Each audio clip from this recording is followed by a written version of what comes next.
ಸುದುರಾಚಾರೋ ಭಜತೆ ಮಾಮನನ್ಯಭಾಕ್ ಸಾಧುರೇವ ಸಮಂತವ್ಯಃ ಸಮ್ಯಗ್ ವ್ಯವಸಿತೋ ಹಿ ಸಹ.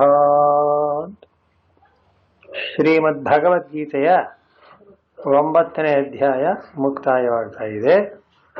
ಈ ಅಧ್ಯಾಯಕ್ಕೆ ಈಗಾಗಲೇ ತಮಗೆ ತಿಳಿದಂತೆ ರಾಜವಿದ್ಯಾ ರಾಜಗುಹ್ಯ ಯೋಗ ಅಂತ, ಅದೇನು ಭಗವದ್ಗೀತೆಯಲ್ಲಿ ಇಂಥಾಗಿ ಅಧ್ಯಾಯಕ್ಕೆ ಇಂಥದೇ ಹೆಸರು ಅಂತ ಎಲ್ಲೂ ಇಲ್ಲ. ಆದರೆ ಒಂದು ಸಂಪ್ರದಾಯ ಪರಂಪರೆಯಲ್ಲಿ ಒಂದೊಂದು ಅಧ್ಯಾಯಕ್ಕೂ ಒಂದೊಂದು ಹೆಸರುಗಳನ್ನು ಹಿರಿಯರು ಗುರುತು ಮಾಡಿದ್ದಾರೆ. ರಾಜವಿದ್ಯಾ ರಾಜಗುಹ್ಯಂ ಅಂತ ಈ ಅಧ್ಯಾಯದ ಪ್ರಾರಂಭದಲ್ಲೇ ಬಂದಿರೋದ್ರಿಂದ ಅದೇ ಹೆಸರು ಇಟ್ಬಿಟ್ಟಿದ್ದಾರೆ ಅಷ್ಟೇನೆ. ಮೊದಲನೇ ಅಧ್ಯಾಯದಲ್ಲಿ ಅರ್ಜುನಗೆ ವಿಷಾದ ಬಂತು, ಅರ್ಜುನ ವಿಷಾದ ಯೋಗ. 2ನೇ ಅಧ್ಯಾಯದಲ್ಲಿ ಏಷಾತೆ ವಿಹಿತೆ ಸಾಂಖ್ಯೆ ಅಂದರು, ಸಾಂಖ್ಯ ಯೋಗ ಅಂದರು. ಆದ್ದರಿಂದ ಒಟ್ಟಿನಲ್ಲಿ ಭಗವದ್ಗೀತೆಯ ಪರಮ ತಾತ್ಪರ್ಯ ಶಂಕರಾಚಾರ್ಯರ ಮೊದಲೇ ಗುರುತಿಸಿರುವಂತೆ ದ್ವಿಪ್ರಕಾರಕಂ ಧರ್ಮಂ ನಿಶ್ರೇಯಸ ಪ್ರಯೋಜನಂ ಪರಮಾರ್ಥತತ್ವಂಚ ವಾಸುದೇವಾಖ್ಯಂ ಪರಂ ಬ್ರಹ್ಮ ಅಭಿಧೇಯಭೂತಂ ಅಂತ ಪ್ರಥಮವಾಗಿ ಪೀಠಿಕೆಯಲ್ಲಿ ಆ ಮಾತು ಬರೆದಿದ್ದಾರೆ. ಈ ಗೀತೆಯ ತಾತ್ಪರ್ಯ ಗೊತ್ತು ಮಾಡಬೇಕಾದ್ರೆ ಇದರಲ್ಲಿ ಏನು ಸಬ್ಜೆಕ್ಟು ಅಂತಂದ್ರೆ 18 ಅಧ್ಯಾಯಕ್ಕೆ 18 ಸಬ್ಜೆಕ್ಟು ಅಂದ್ಬಿಟ್ರೆ ಏನು ತಿಳ್ಕೊಳ್ಳೋದು ಯಾವುದು? ಹಾಗಿಲ್ಲ. ಯಾವ ಅಧ್ಯಾಯಕ್ಕೆ ಯಾವ ಹೆಸರನ್ನಾಗಿರಿ, ಒಟ್ಟು ಪರಮ ತಾತ್ಪರ್ಯವೇನು ಅಂದರೆ ಇದರ ಮೂಲಭೂತವಾದ ಪರಮ ತಾತ್ಪರ್ಯ ಶಂಕರಾಚಾರ್ಯ ಹೇಳೋ ಹಾಗೆ ವಾಸುದೇವಾಖ್ಯಂ ಪರಮಾರ್ಥ ತತ್ವ. ವಾಸುದೇವ ಎಂಬ ಹೆಸರಿನಿಂದ ಈ ಭಗವದ್ಗೀತೆಯಲ್ಲಿ ಪರಮಾರ್ಥ ತತ್ವವನ್ನು ನಿರೂಪಣೆ ಮಾಡಿದ್ದಾರೆ. ಯಾವುದು ಪರಮಾರ್ಥ ತತ್ವ ಅಂದರೆ ಉಪನಿಷತ್ನಲ್ಲಿ ಹೇಳಿದೆಯಲ್ಲ, ನೇತಿ ನೇತಿ ಅದೇ ತತ್ವ. ಉಪನಿಷತ್ನಲ್ಲಿ ಏನು ಹೇಳ್ತಾರೆ? ಈ ತತ್ವಕ್ಕೆ ಯಾವ ಹೆಸರಿನಿಂದ ಕರೆದ್ರೂ ಅದು ಪರಿಪೂರ್ಣವಾಗಲ್ಲ. ಯಾಕೆ ಅಂದರೆ ಯಾವ ಹೆಸರು ಆ ತತ್ವವನ್ನು ಪೂರ್ಣವಾಗಿ ತಿಳಿಸೋಲ್ಲ. ಅದಕ್ಕೋಸ್ಕರ ಆ ತತ್ವ ತಿಳ್ಕೋಬೇಕು ಅಂದರೆ ಉಪನಿಷತ್ತು ಹೇಳುತ್ತೆ, ಹೇಳಿ ನೋಡೋಣ, ತತ್ವೋಪದೇಶ ಮಾಡಿ ಅಂದರೆ ಇದಲ್ಲ ಇದಲ್ಲ, ಇದು ಅನ್ನೋದೆಲ್ಲ ನಾಮರೂಪಾತ್ಮಕವಾದ ಜಗತ್ತು. ಈ ಜಗತ್ತು ಯಾವ ಪರಬ್ರಹ್ಮದಲ್ಲಿ ಕಾಣಿಸ್ಕೊತಾ ಇದೀವೋ ಕನ್ನಡಿಯ ಒಳಗೆ ಪ್ರತಿಬಿಂಬ ಕಂಡಂತೆ. ಕನ್ನಡಿಯಲ್ಲಿರೋ ಪ್ರತಿಬಿಂಬ ಅನ್ನೋದು ವಸ್ತುವೇದು ಅಲ್ಲ. ಬಿಂಬ ಇದ್ದರೆ, ಕನ್ನಡಿ ಸ್ವಚ್ಛವಾಗಿದ್ದರೆ ಪ್ರತಿಬಿಂಬ ಬೀಳುತ್ತೆ. ನಾನು ಮತ್ತು ಪ್ರತಿಬಿಂಬ ಅಂದರೆ ಎರಡಂತೂ ಆಗೋದು ಸಾಧ್ಯ ಇಲ್ಲ. ಹಾಗೆ ಈ ನಾಮರೂಪಾತ್ಮಕವಾದ ಸಮಸ್ತ ಜಗತ್ತು ಕೂಡ ಏನಾಗಿದೆ? ಪರಬ್ರಹ್ಮದಲ್ಲಿ ಆರೋಪಿತವಾಗಿದೆ. ಅದನ್ನು ಹೇಳಿದ್ದಾರೆ ಹಿಂದೆ. ಇಂಥ ಒಂದಾನೊಂದು ಗ್ರಂಥಕ್ಕೆ ತತ್ವ ಯಾವುದು ಅಂದರೆ ಹೇಗೆ? ಪ್ರತಿಬಿಂಬಕ್ಕೆ ಮೂಲ ಯಾವುದು ಅಂದರೆ ಏನು ಹೇಳಬೇಕು? ಬಿಂಬವೇ. ಹಾಗೆ ವಾಸುದೇವ ಅನ್ನೋ ತತ್ವ ಇದರ ಮೂಲ ವಸ್ತು. ಭಗವದ್ಗೀತೆಯ ತಾತ್ಪರ್ಯವೆಲ್ಲ ವಾಸುದೇವ ತತ್ವವನ್ನು ನಿರೂಪಣೆ ಮಾಡುವುದರಲ್ಲಿ ಪರಿಪೂರ್ಣವಾಗಿದೆ. ಆದ್ದರಿಂದಲೇ ಗೀತೆಯ ಒಟ್ಟು ತಾತ್ಪರ್ಯವೇನು ಅಂದರೆ ತತ್ವಜ್ಞಾನ. ವಾಸುದೇವ ಅನ್ನೋ ತತ್ವವನ್ನು ತಿಳ್ಕೊಳ್ಳೋದು ಒಂದೇ ಮುಖ್ಯವಾದ ಗುರಿ ಅಂತ. ಸರಿ, ತತ್ವವನ್ನೇ ತಿಳಿಸುತ್ತೆ ಎನ್ನುವುದನ್ನು ಇನ್ನೂ ಒಂದು ರೀತಿಯಿಂದ ನಿರೂಪಣೆ ಮಾಡಬಹುದು ಅಂತಾರೆ ಭಗವತ್ಪಾದ. ಯಾಕೆ? ತತ್ವ ಅಂದ್ರೇನು? ಬೀಯಿಂಗ್, ಇರುವಿಕೆ. ಇರತಕ್ಕಂಥದ್ದನ್ನು ಇದ್ದದ್ದನ್ನು ಇದ್ದಂತೆ ತಿಳ್ಕೋಬೇಕು. ಇದೆ ಎನ್ನುವ ವಸ್ತು ಯಾವುದು? ಅದೇ ಸತ್ಯಂ ಜ್ಞಾನಂ ಅನಂತಂ ಬ್ರಹ್ಮ ಅಂತ ಹೇಳ್ತೀವಲ್ಲ. ಆ ತತ್ವ ಸದ್ರೂಪವಾಗಿ, ಜ್ಞಾನ ಅಂದರೆ ಚೇತನವಾಗಿ, ಅನಂತ ಅಂದರೆ ಅಖಂಡವಾಗಿರೋದು ಅಂತ. ಅದನ್ನೇ ಗೀತೆಯೊಳಗೆ ವಾಸುದೇವ ವಾಸುದೇವ ಅಂತ ಕರೀತಾರೆ. ಅದಕ್ಕೂ ಅಷ್ಟೇ ಅರ್ಥ. ವಾಸನಾದ್ ವಾಸುದೇವಸ್ಯ ಅಂತ ಹೇಳುವ ಸಮಸ್ತ ಜಗತ್ತನ್ನು ಪೂರ್ಣವಾಗಿ ವ್ಯಾಪಿಸಿರತಕ್ಕ ತತ್ವ. ಸರಿ, ಈ ತತ್ವವನ್ನು ಅರ್ಜುನನಿಗೆ ಯುದ್ಧರಂಗದಲ್ಲಿ ಉಪದೇಶ ಮಾಡಿದ ಭಗವಂತ ಅಂದರೆ ಅದಕ್ಕೂ ಇದಕ್ಕೂ ಏನು ಪರಸ್ಪರ ಸಂಬಂಧ? ಅದನ್ನು ಭಾಷ್ಯಕಾರರು ಮೊದಲೇ ಬರೆದಿದ್ದಾರೆ. ಏನಂತ? ಅರ್ಜುನನಿಗೆ ಶೋಕ ಮೋಹಗಳು ಬಂದ್ಬಿಡ್ತು ಯುದ್ಧರಂಗದಲ್ಲಿ. ಇವರೆಲ್ಲ ನನ್ನವರು ಅನ್ನೋ ಮೋಹ, ಇವರೆಲ್ಲ ಯುದ್ಧದಲ್ಲಿ ಸಾಯ್ತಾರಲ್ಲ ಅಂತಕ್ಕ ಶೋಕ. ಇದನ್ನೇ ಸಂಸಾರ ಧರ್ಮ ಅಂತಾರೆ. ಈ ಸಂಸಾರ ಧರ್ಮವಾದಂತಹ ಶೋಕಮೋಹಗಳು ಅರ್ಜುನನಿಗೆ ಒದಗಿದಾಗ ಅವನು ಎಂಥ ಗಟ್ಟಿಗನೇ ಆಗಲಿ ಯಾವ ವೀರನೇ ಆಗಲಿ ಪ್ರತಿಯೊಬ್ಬರನ್ನು ಆ ಶೋಕಮೋಹಗಳು ಏನು ಮಾಡುತ್ತೆ, ಸ್ವಧರ್ಮದಿಂದ ಕೆಡವಿಬಿಡುತ್ತೆ, ಪರಧರ್ಮಕ್ಕೆ ಹೋಗ ಮಾಡುತ್ತೆ. ಅದನ್ನೇ ಆಚಾರ್ಯರು ಪೀಠಿಕೆಯಲ್ಲಿ ಬರೀತಾರೆ. ಸ್ವಧರ್ಮ ಯಾವುದು ಅರ್ಜುನಂದು? ಯುದ್ಧ. ಯಾಕೆ? ಕ್ಷತ್ರಿಯನಿಗೆ ಯುದ್ಧ ಅನ್ನೋದು ಒಂದಾನೊಂದು ಕರ್ಮ, ಸ್ಮಾರ್ಥ ಕರ್ಮ ಅಂತಲೇ ಬರೀತಾರೆ ಶಂಕರಾಚಾರ್ಯ. ನಾವು ಹೇಗೆ ಶ್ರೋತ ಸ್ಮಾರ್ಥ ಕರ್ಮಗಳನ್ನು ಮಾಡ್ತೇವೆಯೋ ಕ್ಷತ್ರಿಯನಿಗೆ ಅದು ಧರ್ಮ. ಮುಂದೆ 18ನೇ ಅಧ್ಯಾಯದಲ್ಲಿ ಬರುತ್ತೆ ಏನು, ಶೌರ್ಯಂ ತೇಜೋ ಧೃತಿರ್ದಾಕ್ಷ್ಯಂ ಯುದ್ಧೇ ಚಾಪ್ಯಪಲಾಯನಂ ಅಂತಲೇ ಬರುತ್ತೆ. ದಾನಂ ಈಶ್ವರ ಭಾವಶ್ಚ ಕ್ಷಾತ್ರ ಕರ್ಮ ಸ್ವಭಾವಜ.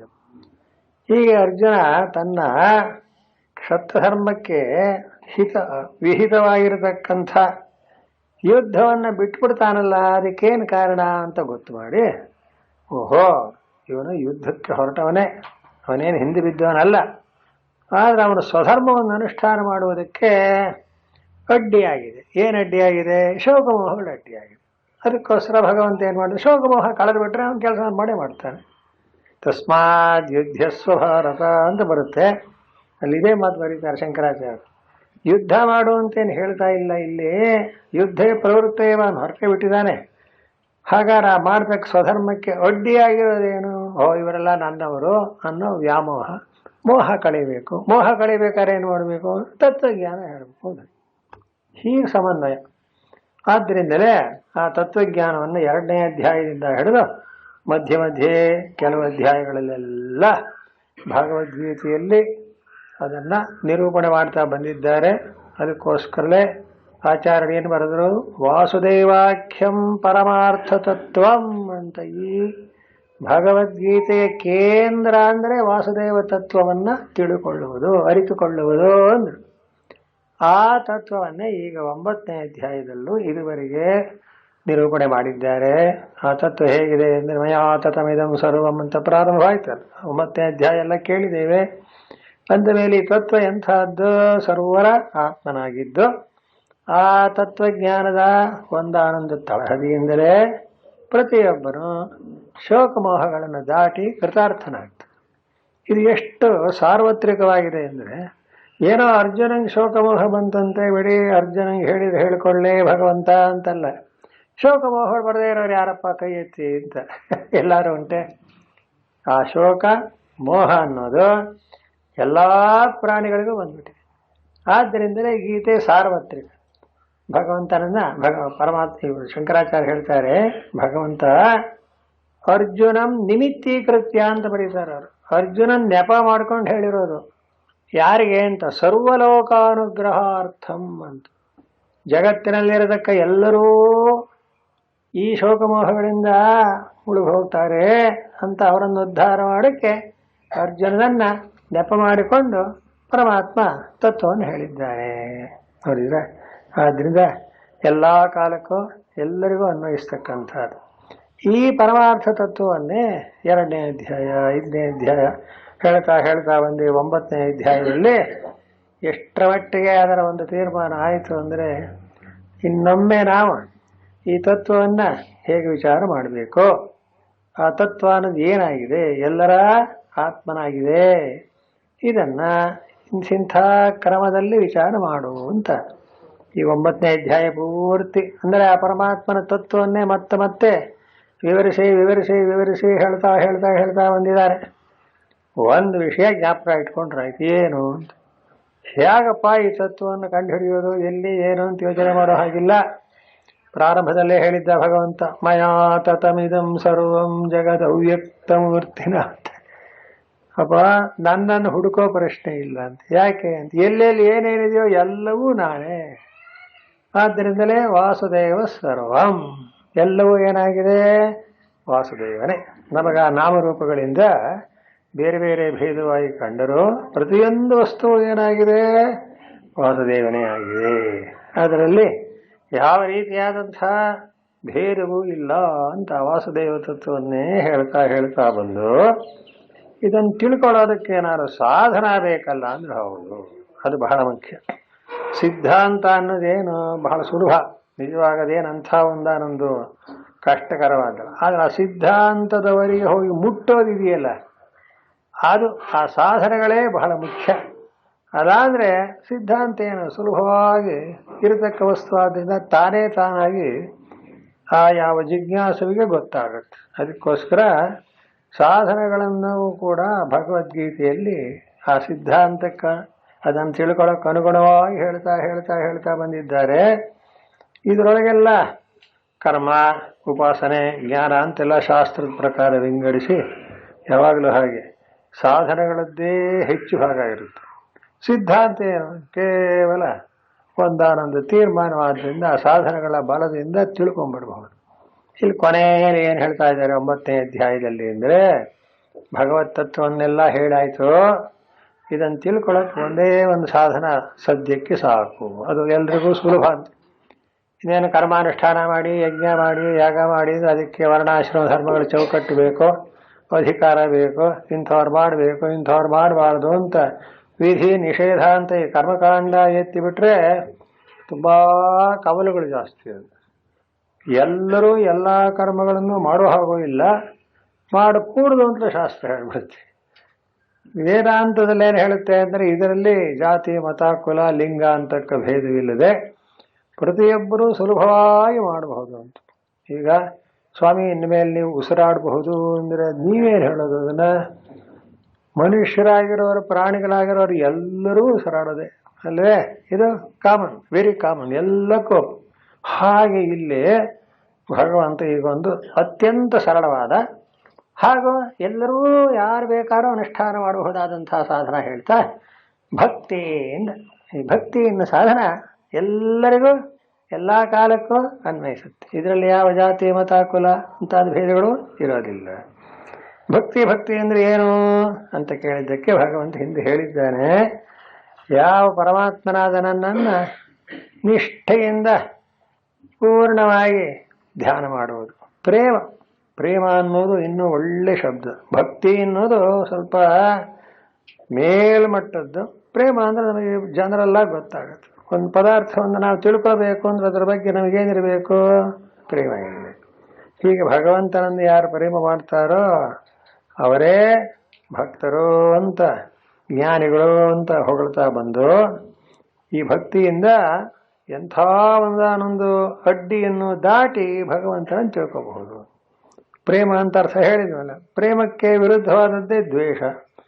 ಯಾರ್ಯಾರು ಭಗವಂತನನ್ನು ದ್ವೇಷ ಮಾಡ್ತಾರೋ ಅವರೆಲ್ಲ ಅಸುರರು, ಯಾರು ಭಗವಂತನನ್ನು ಭಕ್ತಿಯಿಂದ ಭಜಿಸ್ತಾರೋ ಅವರೆಲ್ಲ ಭಕ್ತರು. ಹೀಗೆ ವಿಂಗಡ ಮಾಡಿ ಆ ತತ್ವವನ್ನು ಹೇಳಿದ ಮೇಲೆ ಈಗ ಒಂದು ಮಾತು ಹೇಳ್ತಾನೆ, ಶೃಣು ಮದ್ಭಕ್ತೆಯರ್ ಮಾಹಾತ್ಮ್ಯಂ ಅಂತ. ಅಪ್ಪ, ಈಗ ಇದು ನಿಜವಾಗಿ ತತ್ವಜ್ಞಾನದ ಒಂದು ತೀರ್ಮಾನವನ್ನ ನಿರ್ಣಯವನ್ನು ಹೇಳ್ತಕ್ಕಂಥ ವಿಷಯವಾದರೂ ಭಕ್ತಿ ಮಹಾತ್ಮೆಯನ್ನು ತಿಳ್ಕೋಬೇಕು ಅಂತ. ಹಾಗಾದ್ರೆ ಭಕ್ತಿ ಅಂದ್ರೇನು, ಜ್ಞಾನ ಅಂದ್ರೇನು ಅಂತ ಒಂದು ಪ್ರಶ್ನೆ ಹುಟ್ಟುತ್ತೆ. ಭಗವದ್ಗೀತೆಯ ಪ್ರಕಾರ ಜ್ಞಾನ ಅನ್ನೋದು ಭಕ್ತಿಯೇ, ಭಕ್ತಿ ಅನ್ನೋದು ಜ್ಞಾನವೇ. ಶಬ್ದಗಳು ಬೇರೆ ಬೇರೆಯೇ ಹೊರತು ಇನ್ನೇನಿಲ್ಲ. ಹಿಂದೆ ಬಂತು ಏನಂತ, ಆರ್ತೋ ಜಿಜ್ಞಾಸುರ ಅರ್ಥಾರ್ಥಿ ಜ್ಞಾನೀಚ ಭರದರ್ಷಭ ಅಂತ 4 ರೀತಿಯಾಗಿ ನನ್ನನ್ನು ಜನರು ಆರಾಧನೆ ಮಾಡ್ತಾರೆ. ಆರ್ಥ ಅಂದರೆ ಕಷ್ಟ ಬಂದವನು, ಅರ್ಥಾರ್ಥಿ ಅಂದರೆ ಏನಾದ್ರು ಪ್ರಯೋಜನ ಆಗಬೇಕು ಅಂತ ಭಗವಂತನನ್ನು ಆರಾಧನೆ ಮಾಡುವವನು. ಇವೆರಡು ಸಾಮಾನ್ಯ ಭಕ್ತಿ ಆಯಿತು. ಆಮೇಲೆ ಮೇಲಕ್ಕೆ ಬಂದರೆ ಅರ್ಥಾರ್ಥಿ ಆಯಿತು ಜಿಜ್ಞಾಸು. ಜಿಜ್ಞಾಸು ಜ್ಞಾನಿ, ಇವರನ್ನು ಕೂಡ ಭಕ್ತರು ಅಂತಲೇ ಭಗವದ್ಗೀತೆಯಲ್ಲಿ ಕರೀತಾರೆ. ಜಿಜ್ಞಾಸು ಅಂದರೆ ಈ ಪರಮಾರ್ಥ ತತ್ವವನ್ನು ತಿಳ್ಕೋಬೇಕು ಎಂಬ ಇಚ್ಛೆ ಉಳ್ಳವನು ಅನ್ನೋ ಅರ್ಥ. ಅದು ಬೇಕೇ ಬೇಕು. ನಾವು ಯಾವುದನ್ನು ತಿಳ್ಕೋಬೇಕು ಅಂತೀವೋ ಅದರ ಬಗ್ಗೆ ನಮಗೆ ಆಸಕ್ತಿ ಇರಲೇಬೇಕು. ಹಾಗಾಗಿ ಆ ಜಿಜ್ಞಾಸುವನ್ನು ಭಕ್ತ ಅಂತ ಹೇಳಿ. ಕೊನೆಯ ಯಾರು? ಜ್ಞಾನಿ ಅಂತ. ಭಗವಂತನನ್ನ ನೇರಾಗಿ ತನ್ನ ಆತ್ಮನೇ ಅಂತ ತಿಳ್ಕೊಂಡವನು ಅವನು ನಿಜವಾದ ಭಕ್ತ. ಆದ್ದರಿಂದ ಇಲ್ಲಿ ಪುನಃ ಆ ತತ್ವಜ್ಞಾನವನ್ನೇ ಭಕ್ತಿ ಎನ್ನುವ ಶಬ್ದದಿಂದ ಈ 9ನೇ ಅಧ್ಯಾಯದಲ್ಲೂ ಪ್ರತಿಪಾದನೆ ಮಾಡಿ ಈಗ ಹೇಳ್ತಾನೆ ಭಗವಂತ, ಅಪ್ಪ ನನ್ನ ಭಕ್ತಿಯ ಮಹಾತ್ಮ್ಯ ಅಂದರೆ ಅದರ ಹೆಚ್ಚುಗಾರಿಕೆಯನ್ನು ಕೇಳು. ಏನು? ಅಪಿ ಚೇತ್ ಸುದುರಾಚಾರೋ ಭಜತೆ ಮಾಮನನ್ಯಭಾಕ್ ಸಾಧುರೇವ ಸಮಂತವ್ಯ ಸಮ್ಯಕ್ ವ್ಯವಸಿತೋ ಹಿ ಸಹ ಕ್ಷಿಪ್ರಂ ಭವತಿ ಧರ್ಮಾತ್ಮ ಶಶ್ವಚ್ಛಾಂತಿಂ ನಿಗಚ್ಚತಿ ಕೌಂತೆಯ ಪ್ರತಿಜಾನೀಹಿ ನಮೇ ಭಕ್ತ ಪ್ರಣಶ್ಯತಿ. ಬಹಳ ಒತ್ತಿ ಹೇಳ್ತಾ ಇದ್ದಾನೆ ಭಗವಂತ. ನೋಡು, ನನ್ನ ಭಕ್ತಿಯ ಮಹಾತ್ಮೆ ಅಂದ್ರೇನು? ಇಲ್ಲಿ 9ನೇ ಅಧ್ಯಾಯದಲ್ಲಿ ಭಕ್ತಿ ಅಂದ್ರೆ ಜ್ಞಾನ. ಅದು ಒಂದನ್ನೊಂದನ್ನು ಬಿಡಿಸೋಕೆ ಬರೋದಿಲ್ಲ. ಭಕ್ತಿ ಅಂತ ಹೇಳಿದ್ರು, ಜ್ಞಾನ ಅಂತ ಹೇಳಿದ್ರು, ಎರಡು ಒಂದನ್ನು ಬಿಟ್ಟು ಇನ್ನೊಂದಿಲ್ಲ. ಭಕ್ತಿ ಬಿಟ್ಟು ಜ್ಞಾನ ಇಲ್ಲ, ಜ್ಞಾನ ಬಿಟ್ಟು ಭಕ್ತಿ ಇಲ್ಲ. ಹೇಗೆ ರಾಮದೇವರನ್ನ ಸೀತಾರಾಮಾಯ ನಮಃ ಅಂತ, ಅದೇನು ಸೀತೆ ಹೆಸರು ಸೇರಿಸಿರಲ್ಲ ಅಂದ್ರೆ ಸೀತೆ ರಾಮ, ರಾಮ ಸೀತೆ ಇಬ್ಬರು ಯಾವಾಗಲೂ ಅನನ್ಯರು ಅಂತ. ಹಾಗೆ ಭಕ್ತಿ ಅಂದ್ರು ಜ್ಞಾನ ಅಂದ್ರು ಎರಡೂ ಒಂದೇನೆ. ಅದನ್ನ ಸ್ವಲ್ಪ ಬಿಡಿಸಿ ಹೇಳುವಾಗ ಭಕ್ತಿ ವಿಷಯಕ್ಕೆ ಒಂದು ನಾರದ ಭಕ್ತಿ ಸೂತ್ರ ಅಂತಲೇ ಒಂದು ದೊಡ್ಡ ಗ್ರಂಥವೇ ಇದ್ಬಿಟ್ಟಿದೆ. ಅದು ಕೂಡ ಬಹಳ ಶ್ರೇಷ್ಠವಾದ್ದು. ಅಸಾತೋ ಭಕ್ತಿ ವ್ಯಾಖ್ಯಾಸ್ಯಾಮಃ ಅಂತ ಪ್ರಾರಂಭವಾಗಿ ನಮ್ಮ ಗುರುಗಳು ಅದನ್ನು ಭಕ್ತಿ ಚಂದ್ರಿಕೆ ಅನ್ನೋ ಹೆಸರಿನಲ್ಲಿ ಬರೆದು ಅದನ್ನು ಪ್ರಕಟ ಮಾಡಿದ್ದಾರೆ. ಬಹಳ ಚೆನ್ನಾಗಿದೆ. ಅದು ಯಾವಾಗಲಾದ್ರೂ ಉಪನ್ಯಾಸಕ್ಕೆ ಬಳಸ್ತಕ್ಕಂತಹದ್ದೇನೆ. ನಾರದ ಭಕ್ತಿ ಸೂತ್ರ ಇಟ್ಕೊಂಡೇ ಬೇಕಾದ್ರೆ ಒಂದು ಸಪ್ತಾಹ ಮಾಡೋದು, ಅಷ್ಟು ವಿಸ್ತಾರವಾಗಿ ಚೆನ್ನಾಗಿದೆ. ಅಲ್ಲಿ ತೋರಿಸ್ತಾರೆ ನೋಡಿ, ಭಕ್ತಿಗೂ ಜ್ಞಾನಕ್ಕೂ ಏನು ವ್ಯತ್ಯಾಸವಿಲ್ಲ ಅನ್ನೋ ಚೆನ್ನಾಗಿ ಗೊತ್ತಾಗುತ್ತೆ. ಆದರೂ ನಮ್ಮ ವ್ಯವಹಾರ ದೃಷ್ಟಿಯಲ್ಲಿ ನಾವೇನು ಮಾಡ್ತೇವೆ, ಭಕ್ತಿ ಅಂದರೆ ಏನೋ ಒಂಥರ ಮೂಢನಂಬಿಕೆಯನ್ನು ಅರ್ಥ ಮಾಡ್ತೇವೆ. ವೇದಾಂತಲ್ಲಿ ಹಾಗಿಲ್ಲ. ನಂಬಿಕೆ ಅಲ್ಲ, ನಂಬಿಕೆ ಬೇಕು ಅನ್ನೋದು. ಆ ನಂಬಿಕೆ ಯಾವ ವಿಷಯದಲ್ಲಿ? ಇರತಕ್ಕ ವಸ್ತುವಿನ ವಿಷಯದಲ್ಲೇನೆ. ಆದ್ದರಿಂದ ಆ ಭಕ್ತಿಯನ್ನ ಸಾತ್ವಸ್ಮಿನ್ ಪರಮ ಪ್ರೇಮ ರೂಪ ಅಂತಾರೆ ಯಾರು? ನಾರದ ಭಕ್ತಿ ಸೂತ್ರದಲ್ಲಿ. ಭಕ್ತಿ ಅನ್ನೋದಕ್ಕೆ ವಿವರಣೆ ಕೊಡಕ್ಕೆ ಹೊರಟವರು ಅದೇನು ಅಂದರೆ, ಆ ಪರಮಾತ್ಮ ಸ್ವರೂಪದಲ್ಲಿ ಅಸ್ಮಿನ್ ಅಂತ, ಅಲ್ಲಿ ಇವನಲ್ಲಿ ಅಂತ, ತನ್ನಲ್ಲೇ ಅಂತ, ತನ್ನ ಆತ್ಮನಲ್ಲಿ ಪರಮ ಪ್ರೇಮ ರೂಪ, ಪರಮವಾದಂಥ ಪ್ರೇಮ ಉಳ್ಳವನಾಗಿರುವಿಕೆ ಅಂತ. ಇದು ಎಷ್ಟೇ ಆಗಲಿ, ಜ್ಞಾನನಾಗಲಿ ಭಕ್ತಿನಾಗಲಿ, ಎಷ್ಟು ಶಬ್ದಗಳನ್ನು ಪ್ರಯೋಗ ಮಾಡಿದರೂ ಶಬ್ದ ಹೋಗ್ಬಿಡುತ್ತದೆ. ಬರೀ ಆಡಂಬರ ಆಗುತ್ತೆ. ಅರ್ಥ ಆಗೋದು ಹೇಗೆ ಅಂತ ಒಳಗಾಗಬೇಕು. ಎಷ್ಟೇ ರೀತಿಯಲ್ಲಿ ವಿಚಾರ ಮಾಡಿದರೂ ಒಳಗೆ ನಮ್ಮ ಅಂತಃಕರಣದಲ್ಲಿ ಆ ಪ್ರೇಮ ಉಂಟಾದಾಗ ಅದು ನಿಜವಾಗಿ ಭಕ್ತಿಯಾಗಿ ಪರಿಣಮಿಸುತ್ತೆ. ಆ ಭಕ್ತಿ ಶಬ್ದಕ್ಕೆ ಇಷ್ಟು ಅರ್ಥ ಮಾಡಬಹುದು. ಏನಂತ? ಪೂಜ್ಯವಾದ ವಸ್ತುಗಳಲ್ಲಿ ಪ್ರೇಮ ಬಂದರೂ ಭಕ್ತಿ ಅಂತ ಕರೀತೀವಿ. ಆ ಅಂತಃಕರಣ ವೃತ್ತಿ ಒಂದೇನೆ. ಇನ್ನು ಯಾವುದೋ ಸಾಮಾನ್ಯವಾದ ವಸ್ತುಗಳಲ್ಲಾದರೆ ಪ್ರೀತಿ ಅಂತೀವಿ.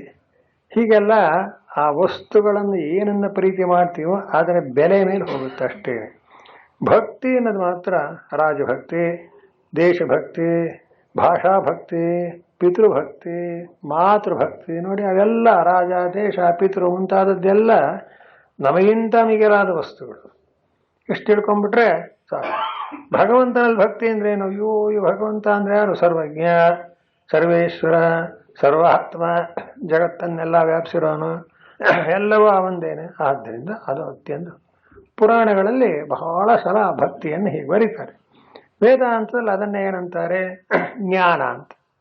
ಜ್ಞಾನ ಅಂದ್ರು ಭಕ್ತಿ ಅಂದ್ರು ನಿಜವಾಗಿ ಅದರ ಎಲ್ಲ ಸಮನ್ವಯ ಒಂದೇ ತತ್ವದಲ್ಲಿ ಆಗುತ್ತದೆ. ಈಗ ಭಗವಂತ ಹೇಳ್ತಾನೆ, ಭಕ್ತಿ ಯಾಕೆ ಸುಲಭ ಅಂತ ಹೇಳ್ತೇವೆ ಅಂದರೆ, ಎಂಥವನೇ ಆಗಲಿ ಅಪಿಚೇತ್ ಸುದುರಾಚಾರ ಅಂದರೆ, ಯದ್ಯಪಿ ಸುದುರಾಚಾರ ಸುಷ್ಠು ದುರಾಚಾರ ಅತೀವ ಕುತ್ಸಿತಾಚಾರೋಪಿ ಭಜತೆ ಮಾಂ ಅನನ್ಯಭಾಕ್. ಎಂಥ ದುರಾಚಾರಿಯಾಗಿದ್ದರೂ ಕೂಡ ಅಂತ ಅಂದ್ರೆ, ಈ ಭಕ್ತಿಯನ್ನು ಮಾಡಬೇಕಾದ್ರೆ ಇಂತಿಂಥ ಒಂದಾನೊಂದು ಅರ್ಹತೆ ಯೋಗ್ಯತೆ ಇರಬೇಕು ಅನ್ನೋದೇನಿಲ್ಲ. ಆದರೆ ಮನಸ್ಸಿನಲ್ಲೇ ಒಂದು ವೇಳೆ ಅನೇಕ ಹಿಂದೆ ಕೆಟ್ಟ ಕೆಲಸಗಳನ್ನೇ ಮಾಡಿ, ಪಾಪಕರ್ಮಗಳನ್ನೇ ಮಾಡಿ ಜೀವನವನ್ನೆಲ್ಲ ಹಾಳು ಮಾಡಿಕೊಂಡಿದ್ದಾನೆ ಅಂತ ಇಟ್ಕೊಳ್ಳಿ. ಆದರೂ ಭಗವಂತ ಹೇಳ್ತಾನೆ, ಅವನ ಹಿಂದಿಂದೆಲ್ಲ ಬೇಕಾದ್ರೆ ನಾನು ವಜಾ ಮಾಡಿಬಿಡ್ತೀನಿ. ಯಾಕೆ ಅಂತ, ಭಜತೆ ಮಾಂ ಅನನ್ಯ ಭಾಗ್. ಇಂಥ ಕುತ್ಸಿತಾಚಾರನಾದವನು ಕೂಡ ನನ್ನನ್ನ ಅನನ್ಯ ಭಕ್ತಿಯಿಂದ ಅಂದ್ರೇನು? ಭಗವಂತ ನೀನೇ ಗತಿ, ಇದುವರೆಗೆ ಮಾಡಿದ್ದೆಲ್ಲ ಸಂಪೂರ್ಣವಾಗಿ ನಾನು ತಪ್ಪಾಗಿದ್ರು ಅದನ್ನು ಕ್ಷಮಿಸು, ನನ್ನನ್ನು ಉದ್ಧಾರ ಮಾಡು. ನಾವು ಹೇಳ್ತೀವಲ್ಲ, ಅನ್ಯಥಾ ಶರಣಂ ನಾಸ್ತಿ ತ್ವಮೇವ ಶರಣಂ ಮಮ ತಸ್ಮಾತ್ ಕಾರುಣ್ಯ ಭಾವೇನ ರಕ್ಷ ರಕ್ಷ ಜನಾರ್ದನ. ಹಾಗೆ ಆದ್ದರಿಂದ ಹೀಗೆ ತಿಳ್ಕೊಳ್ಳಿ. ಇದುವರೆ ನಾವು ಏನೇನೋ ಮಾಡಿಬಿಟ್ಟಿದ್ವಿ, ಇನ್ನು ಭಕ್ತನ ಪರಮಾತ್ಮ ನಮಗೆ ಹೇಗೆ ಒಲಿತಾನೆ, ತತ್ವಜ್ಞಾನ ಹೇಗಾಗುತ್ತೆ ಅನ್ಬೇಡ ಅನ್ನೋ ಪ್ರಶ್ನೆ ಇಲ್ಲ. ಈ ಕ್ಷಣದವರೆಗೂ ಏನು ಮಾಡಿದ್ರು ಇದೆಲ್ಲ ವಜಾ, ಮುಂದಕ್ಕೆ ಏನು ಹೇಳ್ತೀಯ ಹೇಳು. ಎಂಥ ಒಂದಾನೊಂದು ಮಾತು. ತುಂಬ ಸಾಲ ಮಾಡ್ಬಿಟ್ಟು ಸ್ವಾಮಿ, ಹೇಗೆ ಸ್ವಾಮಿ ಸಾಲ ತೀರಿಸೋದು ಅಂದರೆ ಆ ಸಾಹುಕಾರ ಏನಾದ್ರು, ನೋಡಪ್ಪ ಇವತ್ತರಿಗೆ ಏನು ಮಾಡಿದ್ವಿ ಅದೆಲ್ಲ ವಜಾ, ಮುಂದಕ್ಕೆ ಸದ್ಯ ಎಷ್ಟು ಭಾರ ಕಮ್ಮಿ ಆಗಿ ಹೋಯಿತು ನೋಡಿ. ಹಾಗೆ ಕಳೆದು ಹೋದದ್ದನ್ನು ಲೆಕ್ಕ ಇಟ್ಕೋಬೇಡಿ, ಮುಂದಕ್ಕೆ ಏನು ಮಾಡ್ತೀರೋ ಹೇಳಿ ಅಂತ ಕೇಳ್ತಾರೆ. ಎಂಥ ದುರಾಚಾರ ಮಾಡಿದ್ದಿಲ್ಲ ಅಂದರೆ ಅದೆಲ್ಲ ನನಗೆ ಲೆಕ್ಕವಿಲ್ಲ, ಅಷ್ಟನ್ನು ಪರಮಾತ್ಮ ಅಳಿಸಿ ಹಾಕ್ಬಿಡ್ತಾನೆ. ಅದಕ್ಕಂತಾರೆ ಭಕ್ತಿಯ ಹೆಚ್ಚುಗಾರಿಕೆ ಏನು ಅಂದರೆ ಇದೇ ಅಂತ. ಹೀಗೆ ಯಾರು ಮಾಡ್ತಾರೆ? ಏನು ಮಾಡಿದ್ರು ಇದುವರೆಗೆ ಮಾಡಿದ್ದೆಲ್ಲ ಮಾಫ್ ಅನ್ಬೋದು. ಅವನು ಯಾವುದೇ ಮಾಡಿದ್ರು ಎಲ್ಲ ವಜ. ಮತ್ತೇನಾಗಬೇಕು? ಮಾಂ ಅನನ್ಯ ಭಾಕ್ ಅಂದ. ಅನನ್ಯ ಭಕ್ತಿ ಸನ್ನೆ. ಇನ್ನು ಮುಂದೆ ಭಗವಂತನೇ ನನಗೆ ಗತಿ, ಪರಮಾತ್ಮ ನೀನೇ ಕಾಪಾಡಬೇಕು, ನಿನ್ನಲ್ಲಿ ಏನೋ ಶರಣಾಗತನಾಗಿದ್ದೇನೆ ಅಂದ್ಬಿಟ್ರೆ ಆ ಎಲ್ಲ ಪಾಪಗಳನ್ನು ಪರಿಹಾರ ಮಾಡಿ, ಹಾಗಾಗಿ ನಾವು ಹೇಳ್ತೀವಲ್ಲ ಪಾಪೋಹಂ ಪಾಪಕರ್ಮಾಹಂ ಅಂಥೇಳಿ, ತ್ರಾಹಿಮಾಂ ಕೃಪಯಾ ದೇವ ಶರಣಾಗತ ವತ್ಸಲ. ಮುಂದಕ್ಕೆ ಅನ್ಯಥಾ ಶರಣಂ ನಾಸ್ತಿ ಸಮೇ. ಅದು ಭಕ್ತಿ ಕರೆಕ್ಟ್ ಆಯ್ತು. ನನಗಿನ್ಯಾರೂ ನಿಜವಾಗಿ ಗತಿ ಇಲ್ಲ, ಇದುವರೆಗೆ ತಪ್ಪು ಮಾಡಿದ್ದೀನಿ. ಮನುಷ್ಯನಿಗೆ ಗೊತ್ತಾಗಬೇಕು, ನಾನು ಇದುವರೆಗೆ ಅಪರಾಧ ಮಾಡಿದ್ದೀನಿ, ತಪ್ಪು ಮಾಡಿದ್ದೀನಿ ಅಥವಾ ಪಾಪ ಮಾಡಿದ್ದೀನಿ ಅಂತ. ಯಾವಾಗ ಅವನಿಗೆ ತಿಳುವಳಿಕೆ ಬಂದು ನನ್ನ ಯಾರು ಕಾಪಾಡೋರಿಲ್ಲ ನೀನೇ ಅಂದ್ಬಿಟ್ರೆ, ರಕ್ಷ ರಕ್ಷ ಜನಾರ್ದನ, ಕಾಪಾಡೇ ಕಾಪಾಡ. ಅದನ್ನೇ ಅನನ್ಯ ಭಾಕ್ ಅಂದರೆ. ನಿಜವಾಗಿಯೂ ಹೀಗೆ ಬರುತ್ತೇ ಮನಸ್ಸಿಗೆ ಅಂತ. ಅದಕ್ಕೊಂದು ಸ್ವಲ್ಪ ಸಂಸ್ಕಾರ ಇರಬೇಕು, ಅಥವಾ ಸಜ್ಜನರ ಸಹವಾಸ ಬೇಕು. ಅವೆಲ್ಲ ಕೇಳಿದಿರಿ ಕಥೆನ. ಆ ವಾಲ್ಮೀಕಿ ರಾಮಾಯಣ ಬರೆದ ವಾಲ್ಮೀಕಿ ಹೇಗಿದ್ದ ಅಂತ. ಶುದ್ಧ ಕೆಲಸಕ್ಕೆ ಭಾರಿ ದೊಡ್ಡ ದರೋಡೆ ಬಂದವ್ರನ್ನೆಲ್ಲ ಕೊಂದು ಏನೇನೋ ಮಾಡಬಾರದು ಪಾಪ ಎಲ್ಲ ಮಾಡಿಬಿಟ್ಟಿದ್ದ. ಹಾಗೇನ ಹೋಯಿತು ಆ ಕಥೆ ಎಲ್ಲ ಗೊತ್ತಲ್ಲ ನಿಮಗೆ. ಸಪ್ತಋಷಿಗಳು ಬಂದರಂತೆ, ಭೇಟಿ ಆಯಿತು, ಅವರನ್ನು ಹೊಡಿದು ಹಿಂಗೆ ಬಂದ. ಸರಿ ಕಣಯ್ಯ, ಯಾಕಯ್ಯ ಈ ಕೆಲಸ ಮಾಡ್ತೀಯ? ಇನ್ನೇನು ಮಾಡಲಿ ಸ್ವಾಮಿ, ಮನೆಯಲ್ಲಿ ಜೀವನ ಮಾಡಬೇಡ್ವೆ, ಅದಕ್ಕೋಸ್ಕರ ಕಳ್ಳತನ ದರೋಡೆ ಇವೆಲ್ಲ ಮಾಡಲೇಬೇಕಾಗುತ್ತೆ. ಓಹೋ ಹಾಗ, ಒಂದು ಕೆಲಸ ಮಾಡೋ, ನಾವು ಇಲ್ಲೇ ಇರ್ತೀವಿ, ಬೇಕಾದ್ರೆ ನಿಮ್ಮ ಮನೆಗೆ ಹೋಗ್ಬಿಟ್ಟು ನಿನ್ನ ಹೆಂಡತಿ ಮಕ್ಕಳನ್ನು ಕೇಳ್ಕೊಂಬ ಏನಂತ. ನಾನು ಹೀಗೆ ಪಾಪ ಮಾಡಿ ಸಂಪಾದನೆ ಮಾಡ್ತಾ ಇದ್ದೀನಿ, ನೀವೆಲ್ಲ ನಮ್ಮ ಕುಟುಂಬದವರು ನಿಮ್ಮನ್ನು ಸಾಕೋಕ್ಕೋಸ್ಕರ ಮಾಡ್ತಾ ಇರೋದು, ಆದ್ದರಿಂದ ನಿಮಗೂ ಈ ನಮ್ಮ ಪಾಪದಲ್ಲಿ ಒಂದು ಸ್ವಲ್ಪ ಪಾಲು ಬರುತ್ತೋ, ತಗೋತೀರಾ? ಇದನ್ನು ಕೇಳ್ಕೊಂಬ ಅಂದರು ಋಷಿಗಳು ಅಂತ ಹೇಳ್ತಾನೆ. ಹಾಗೆ ಅವ್ರು ಹೇಳಿದ್ರು, ನೀ ಪಾಪ ಮಾಡ್ತೀಯೋ ಪುಣ್ಯ ಮಾಡ್ತೀಯೋ ನಮಗೇನು ಗೊತ್ತು, ನೀ ಸಾಕೋದು ನಿನ್ನ ಜವಾಬ್ದಾರಿ, ಅದಕ್ಕೆ ಗೊತ್ತಿಲ್ಲ ಅಂದ್ಬಿಟ್ಟು. ನೋಡಿದ್ರೆ ಹೇಗಿದೆ ಯಜಮಾನನ ಸ್ಥಿತಿ ಏನಾಯ್ತು. ಇವನು ಸಂಸಾರವನ್ನು ಕಾಪಾಡೋಕ್ಕೆ ಅಂತ ಹೇಳಿ ಪಾಪ ಮಾಡ್ತೀನಿ ಅಂದರೆ, ಕಾಪಾಡೋದು ನಿನ್ನ ಜವಾಬ್ದಾರಿ, ನೀನು ಬಾಕಿ ನಮಗೆ ಹಾಕಬೇಕು ಅಂದ್ಬಿಟ್ಟ.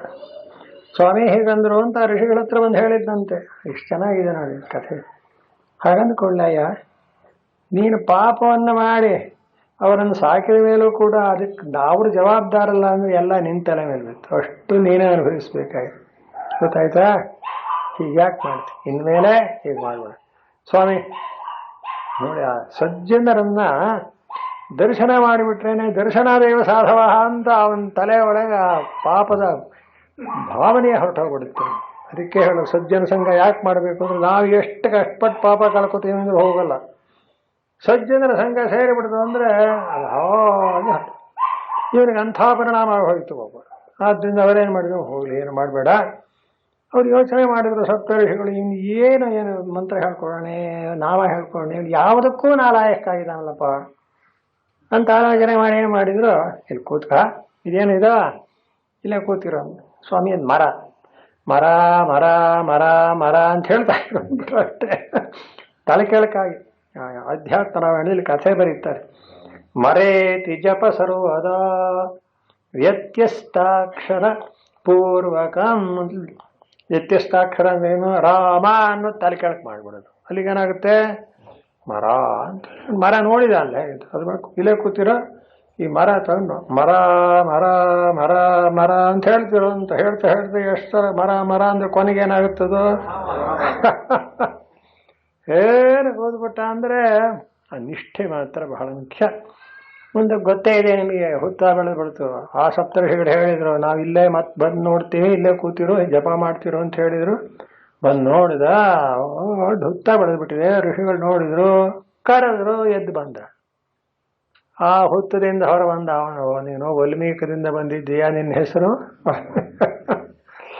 ಈಗ ವಾಲ್ಮೀಕಿ ಋಷಿ ಆಗಿಬಿಟ್ಟನಲ್ಲ, ಇವತ್ತಿಗೂ ನೋಡಿ ಆ ಬರೆದಿರೋ ರಾಮಾಯಣ ಓದ್ಬಿಟ್ರೆ ಕಣ್ಣಲ್ಲಿ ನೀರು ಬಂದ್ಬಿಟ್ಟು, ಅಷ್ಟು ಎಂಥ ಕಾವ್ಯ ಅದು. ಪೂರ್ಣವಾಗಿ ನಮ್ಮ ಸಂಸ್ಕೃತ ಸಾಹಿತ್ಯದಲ್ಲಿ ರಸ ಅಂತ ಕರಿತೀವಿ ನಾವು. ಏನು ರಸ ಅದು? ಕರುಣಾರಸ. ಎಂಥ ಕರುಣೆ! ಅಂಥ ಪಾಪಿಯಾಗಿದ್ದ ವಾಲ್ಮೀಕಿ ಆಗಿದ್ದಲ್ಲ, ಆ ಬೇಡನಾಗಿದ್ದವನು ಋಷಿಗಳ ಅನುಗ್ರಹದಿಂದ ವಾಲ್ಮೀಕಿ ಆದಮೇಲೆ ಹಿಂದೆ ಎಷ್ಟವನು ಭೇಟಿ ಆಡಿಲ್ಲ, ಏನೇನು ಮಾಡಿಲ್ಲ. ಅದಷ್ಟು ಹೋಗಿ ಆ ಕರುಣೆ ಬಂದ ಮೇಲೆ ಒಂದು ಹಕ್ಕಿನ ಒಬ್ಬ ವ್ಯಾಧ ಹೊಡೆದ ಅಂದರೆ ಮಾ ನಿಷಾದ ಅಂತ ಹೇಳಿ ಅವನಿಗೆ ಶಾಪ ಕೊಡುತ್ತಾನೆ. ಎಷ್ಟು ಪರಿವರ್ತನೆ ಆಯಿತು. ಇದು ಯಾಕೆ ಕಥೆ ಹೇಳಿದೆ ಅಂದರೆ, ಎಂಥ ಪಾಪಿಯಾದವನು ಕೂಡ ಅಪಿ ಚೇತ್ ಸುದುರಾಚಾರ ಭಜತೆ ಅನನ್ಯ ಭಾಕ್. ಆದ್ದರಿಂದ ಆ ವಾಲ್ಮೀಕಿ ಉದಾಹರಣೆ ಬಹಳ ಚೆನ್ನಾಗಿದೆ. ಅದರಂತೆ ಅರ್ಜುನ ಎಂಥ ದುರಾಚಾರಿಯಾಗಿರಲಿ, ನನ್ನನ್ನು ಅನನ್ಯ ಭಕ್ತಿಯಿಂದ ಭಜನೆ ಮಾಡಿದ್ದೆ. ಆದರೆ ಸಾಧುರೇವ ಸಮಂತವ್ಯ, ಅವನು ಅತ್ಯಂತ ಸಾಧು. ಅಷ್ಟೇ.